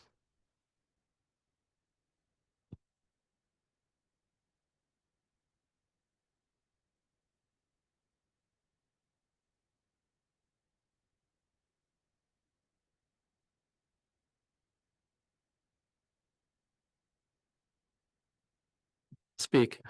I'm tempted to make a few remarks on the previous session. Breaking rules. The first one is, I think we have to have this dialogue on climate change, faith, and science at different levels. And we had a very important such dialogue between faith and science for climate change 4 years ago in the Vatican upon invitation by Pope Francis. So we had leaders of religious denominations. There were about 30 diverse Christians, Muslims, Buddhists, Hindu, Jain, you name them. And they engaged with us for a day, Pope Francis sitting in the middle. They went home and brought messages to their communities, which I think had tremendous impact on the then following COP 27 and 28, because for the first time those COPs brought food, water, and related issues on the agenda of the COP. I make this point because I think it's also important that you engage at community level, as was here in this session. So at different levels, science can have an impact. My second comment is, I think we need to be bold with big transformations. The big transformation is to get out of fuel wood and charcoal cooking in Africa. That is still more than 50% of primary energy. That cooking strategy currently kills, as was mentioned in the end, 20,000 women in Kenya. I know the Ethiopia figure, 77,000 women getting pneumonia and cancer. So we have to transform the energy system and not just fiddle with the charcoal and wood cooking. And that is big transformative investments. And we all need to mobilize the capital for it. So I know I broke rules, because I expected people would be fetching their coffee. I was trying to fill the gap. Callisto, why don't you say what we are up to first? My role here is to simply say, this is a moment when the youth delegates and youth participants take over this conference, and we step back, and they will report back to us. So I don't like this terminology of youth empowerment. You have the power, take it.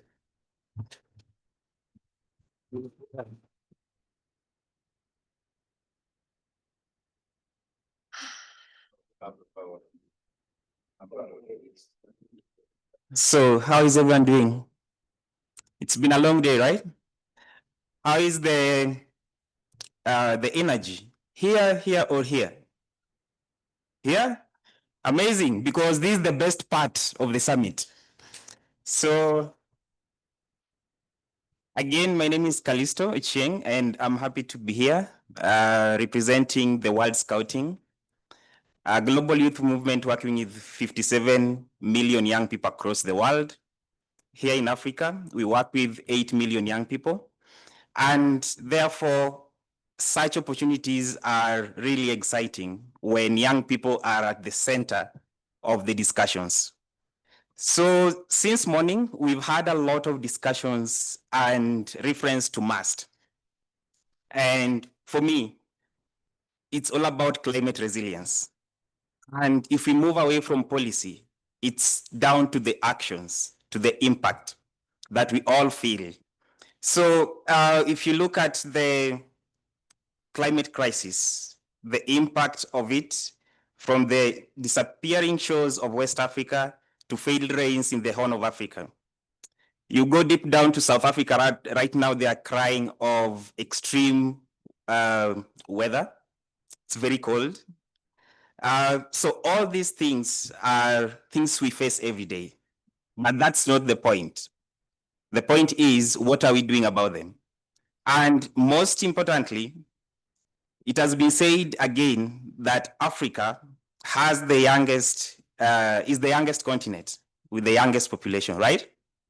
So what are these young people doing? When you talk about this, it's not just a statistic. It's young people taking this as the advantage to act on the different issues they face. So today, young people are the change makers, and they stand in the gap as farmers adapting ancestral techniques to climate smart agriculture, as digital innovators building early warning systems with open source tools, or as community organizers turning waste into opportunity, and classrooms into hubs of excellence. All these things are done by young people somewhere across Africa.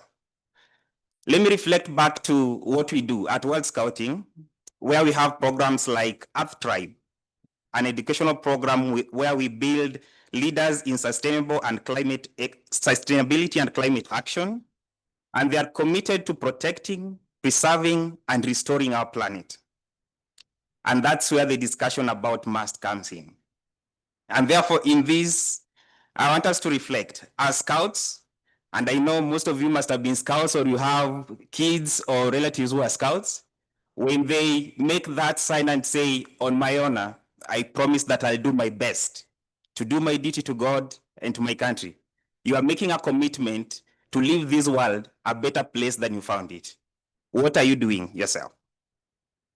So, when you say that you want to leave the world a better place than you found it, it's not a metaphor, it's a mandate. And that is why we are raised to be stewards of our environment, to tread lightly, lead boldly, and act locally as responsible citizens.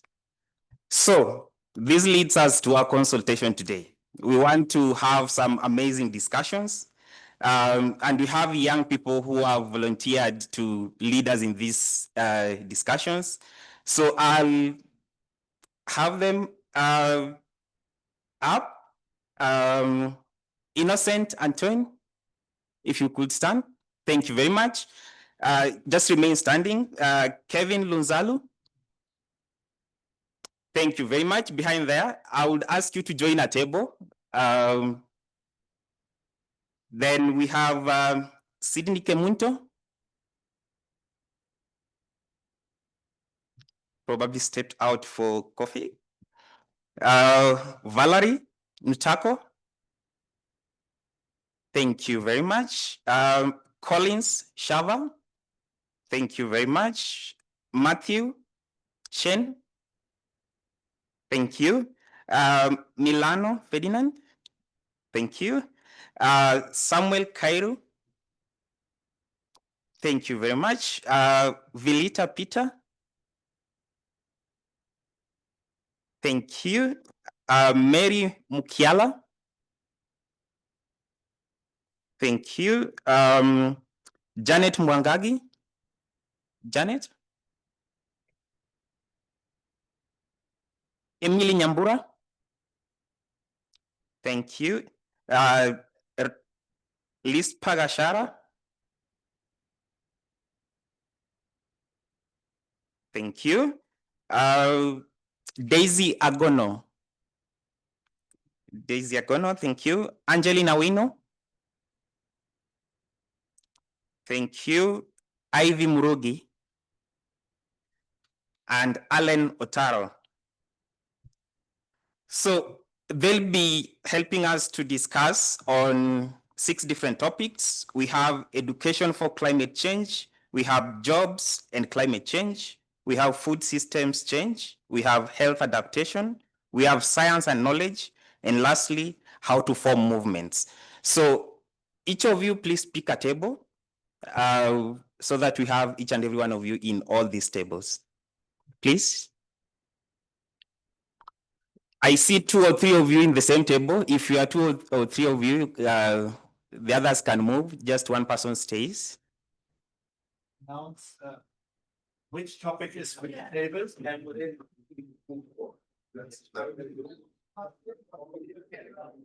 Okay, so to our youth facilitators, those who are doing education for climate change,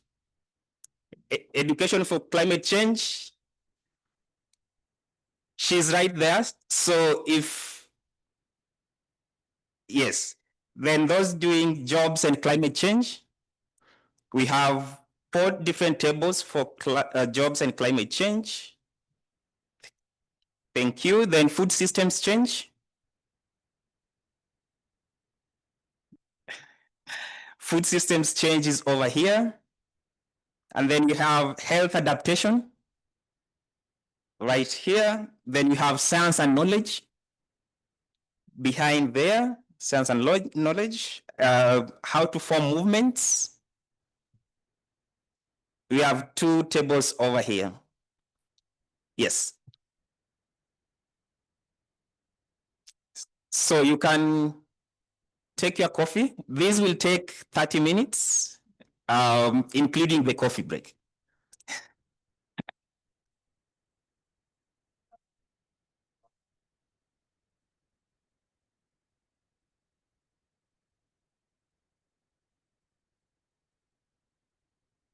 Bear with me.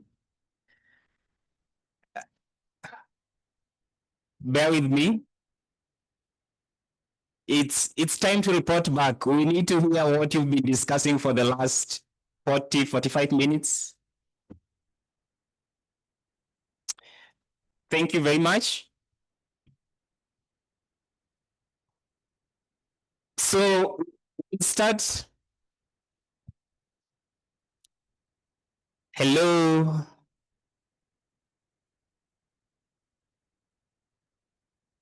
Hello. All right, we can tone down now. Thank you, everyone. So we'll start with the first table at the far end. Where do we start? Okay. You don't have to move. You can just sit where you are. You don't have to move. If you can hear me clap, if you can hear me clap, if you can hear me clap, let's hear from the movement table. So before you start, you have 1 minute to summarize everything we've talked about. So give us 2 key points, takeaways from your discussions in 1 minute, please. Yeah, and I'm timing and then I'll do it. Yeah.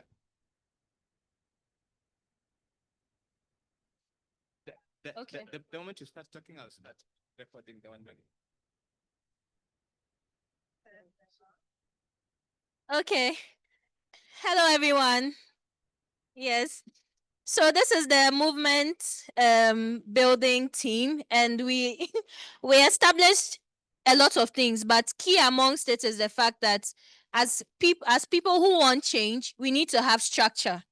And this structure should come with intergenerational solidarity. So we all established that when we are talking about youth movements, it should not just be made up of young people, but it should have a level of intergenerational equity for transfer, because there are older people who know things that have happened before, and there are younger people who are also open to learning. So that intergenerational equity is very important for movement building, especially for youth-led movements. And then the second thing we also honed around was the fact that we need to harness the knowledge and properly understand it. So when we are working with movements, it should not just be about passion, but it should also be about the knowledge. So that once we enter the rooms that matter, we don't just go with our passion, but we go with the knowledge of what is happening when it comes to science, technology, and then policy. And then lastly, that we should not leave the children out, because they are the new young people as well, just like we are the new adults. And so yeah, these are the key things that we learned in the movement building session. Thank you. A round of applause for her.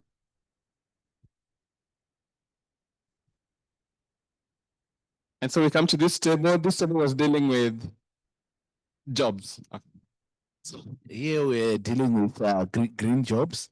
So I think the first question we asked ourselves, which I'm also going to ask you as well, but you don't have to answer it, is to say, what do you understand by the term green jobs itself?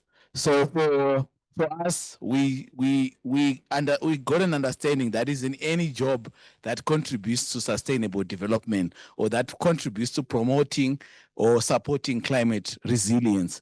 So it encompasses most jobs that we are currently doing now that need to be mainstreamed into that. But I will leave you that question. What do you understand by green jobs? So in terms of the main points that we then discussed here is that we need to continue advocating for policy formulation and also policy to mainstream issues of green jobs.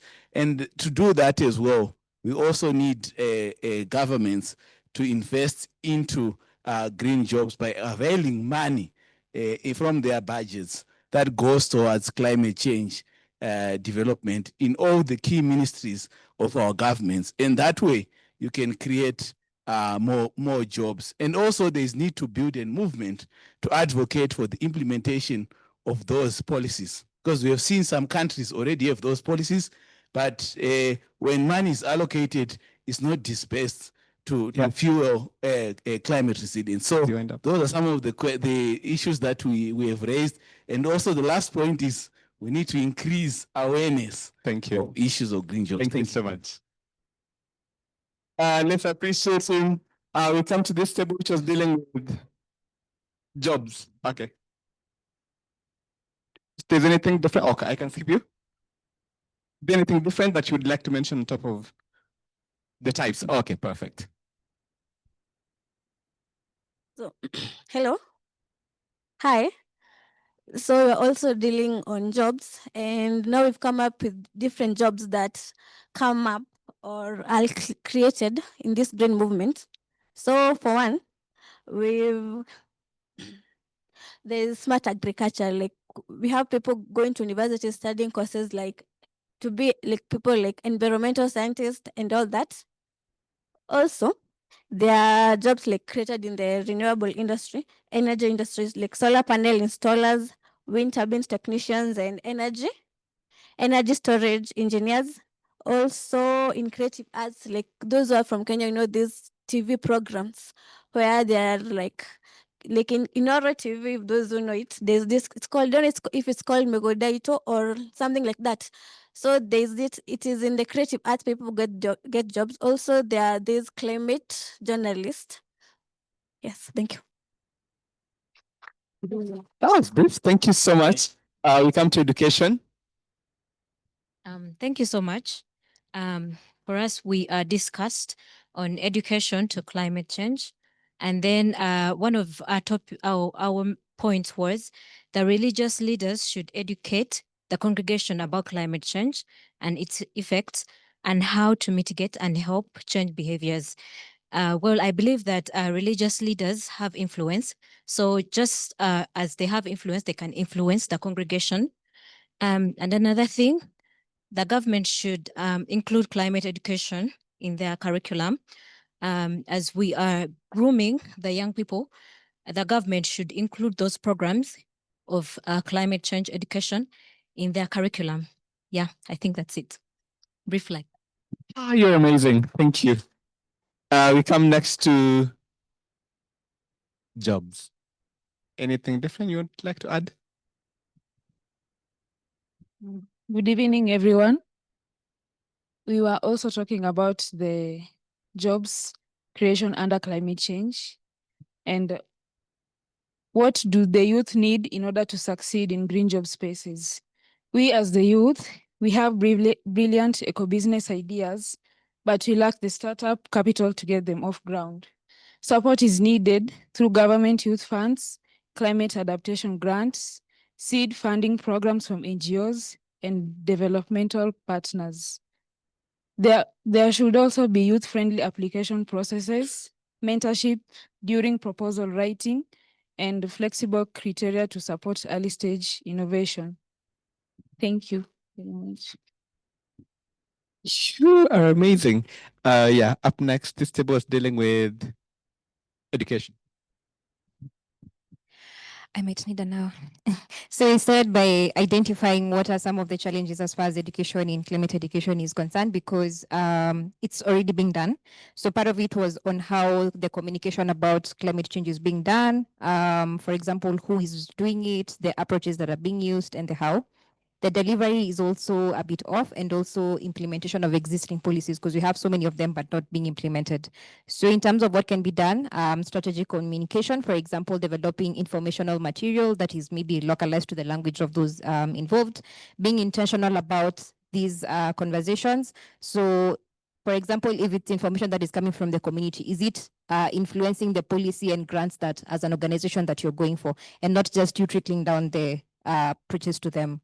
And then the wording, not to use too much jargon because you end up losing a lot of the audience. Building on the informal approaches that exist. So for example, if it's the schools, are you complementing the education by, for example, the school clubs? Are you having activities that are practical and engaging in terms of delivery for the different levels? And also community-based knowledge and learning. I learned a new word, scaffolding, which is meeting the learner at the point where they are. So do the people that you're working with already, what do they already know, so that you're building it from there, because information is there. And then make the learning relevant to them, because climate change for a person in the slums is very different from somebody in the city, is very different from, you know, the different context. Okay. I see you. The last one. The last one is reinforcing what is already existing, so taking advantage of for people like, for example, civil societies, faith communities, schools, and also when it comes to policies, in making sure that the influence that you're influencing and negotiating to see real-time change. There was so much content here, sorry. Thank you so much, Ivy. We come to this table that was dealing with okay, good. Okay. Thank you, guys. How's it, guys? So we did. There's a lot of talk about the different jobs that are available in climate action, and I think if you need any ideas, come chat to the people at this table. I think a lot of what is out there is got to do with entrepreneurship and innovation. So what we could look, there's been a lot of speak about capital, and I think capital is important for starting jobs and doing startups, but maybe a little bit more mentorship could help out the youth and guidance in starting these startups, because it's not only capital, because you are going to fall, you are going to fail, and to have someone there to talk you through it and say, it's okay, this happens when you're doing a startup, that's also important. So I think sometimes as youth, you get a bit overconfident, and it could help to have someone people there to help you actually step through the steps and help you guidance, because it can be a bit daunting and maybe difficult to navigate. So I think that's the one additional thing to everything else that's been said on the jobs. But yeah, cool. Thank you. Thank you, Matthew. We come to this other table that was dealing with jobs as well. Hello, hi everyone. So as we explored our topic, we were guided by one big question. How do we turn climate related jobs into real accessible opportunities for young people in both rural and urban areas? Because a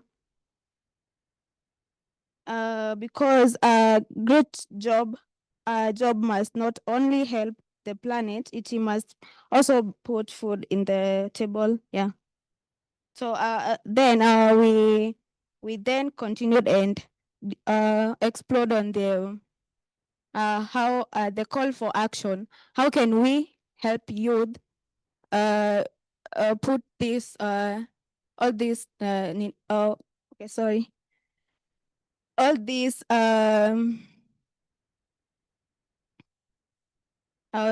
jobs, sorry, all these jobs into action. Yeah.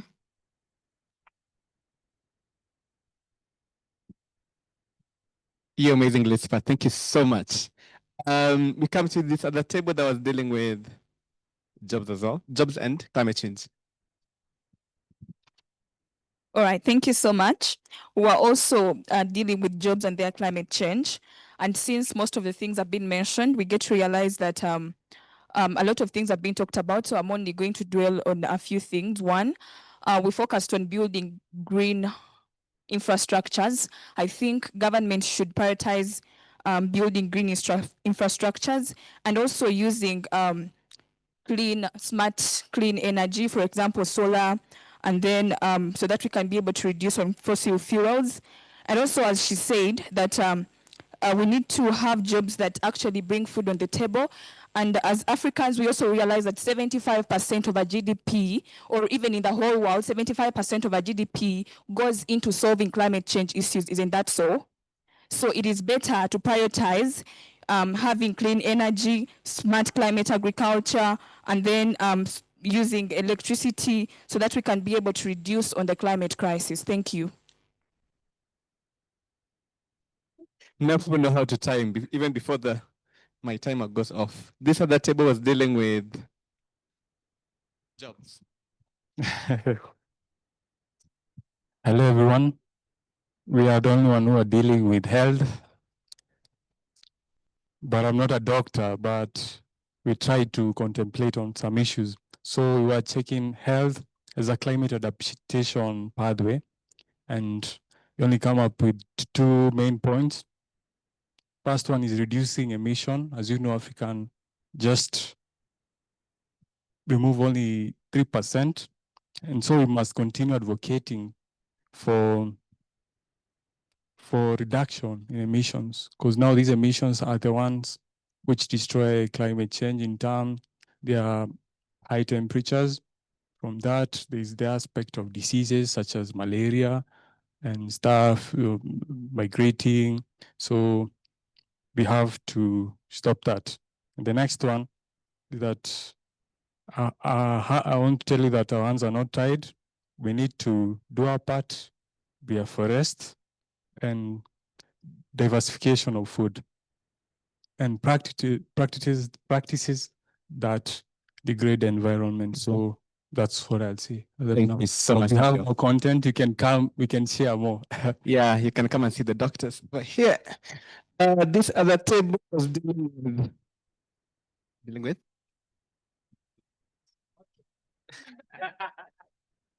So you can work every day, but miss to eat if you don't have food. So for us, we started our discussion with the following guideline, that if we fail to fix food systems, we fail to secure our people's health, livelihoods, and ecosystems. And that's why Gen Zs in Kenya are always on the streets, because of lack of jobs.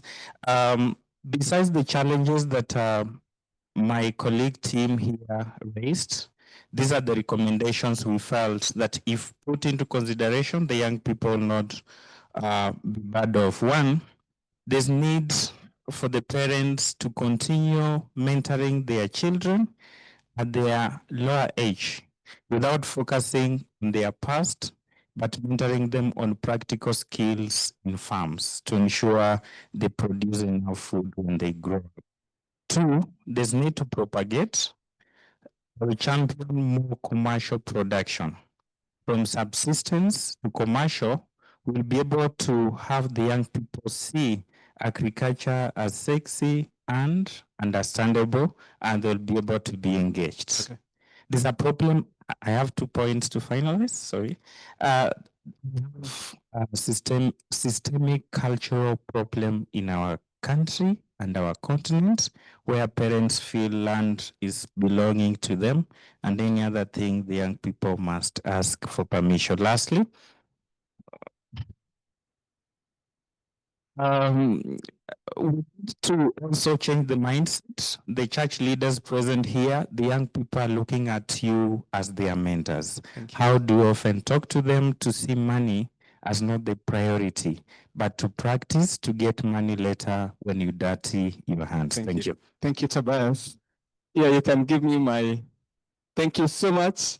Yeah, Khalid said this is not a group. Yeah. Science and knowledge. Science and knowledge, perfect. Hello, good evening, everyone. So this is the Science and Knowledge Group. I was surrounded by wonderful natural and social scientists from academia, faith-based institutions, civil society, and government. And I will summarize it into two. So one is that the young people, our question was simple: how do we make science and knowledge palatable to youth? And the summary is two ways. One is that the formal youth who appear in rooms like this are the minority. The majority of young people are actually informal. So we need to make science and knowledge accessible and acceptable to this broad range of spectrum that these young people lie. Two is that young people in most cases have influences, whether they are, they're pastors, they're religious leaders. So we can use these people to pass on the knowledge to these groups of people. And lastly, the place of traditional knowledge in communication. We just need to fuse the younger generation with the older generation so that there is an intergenerational transfer of knowledge systems. Thank you. Thank you so much, Kevin. Now, before I hand back to Callisto, online, I don't know if there's anyone who wants to present from either of the groups. We had two groups online. We had one on jobs, and then the other one on education and climate change.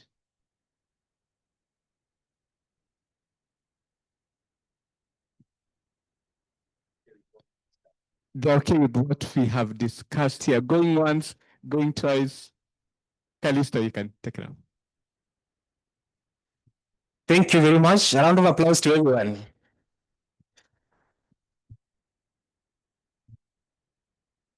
I love the richness in what has come out from the discussions. I wish we had more time, but thank you for all your contributions. This is what we call intergenerational dialogue and knowledge exchange. So thank you so much for your contribution. We'll come back to you tomorrow with our youth declaration from these discussions we've had today. Thank you and have a great evening. A round of applause for Callisto. Thank you so much. And so with that, we've come to the end of our session today. We are 11 minutes past the time that we had. Yeah, that's not so bad. Yeah, but I've rubbed shoulders with most of you. I'm sorry. We can meet at the dinner at Trademark. So thank you so much, everyone. I'd like you to appreciate your neighbor. Just tell them thank you for coming. Tell them thank you for coming. And so just an announcement before we leave. So if you're staying at Trademark, hello. Hello. Just an announcement before we leave. So if you're staying at Holiday Inn, man. the bus will leave at 8 p.m. So please don't overstay as the dinner venue. Thank you so much and enjoy the dinner, everyone. Appreciates me.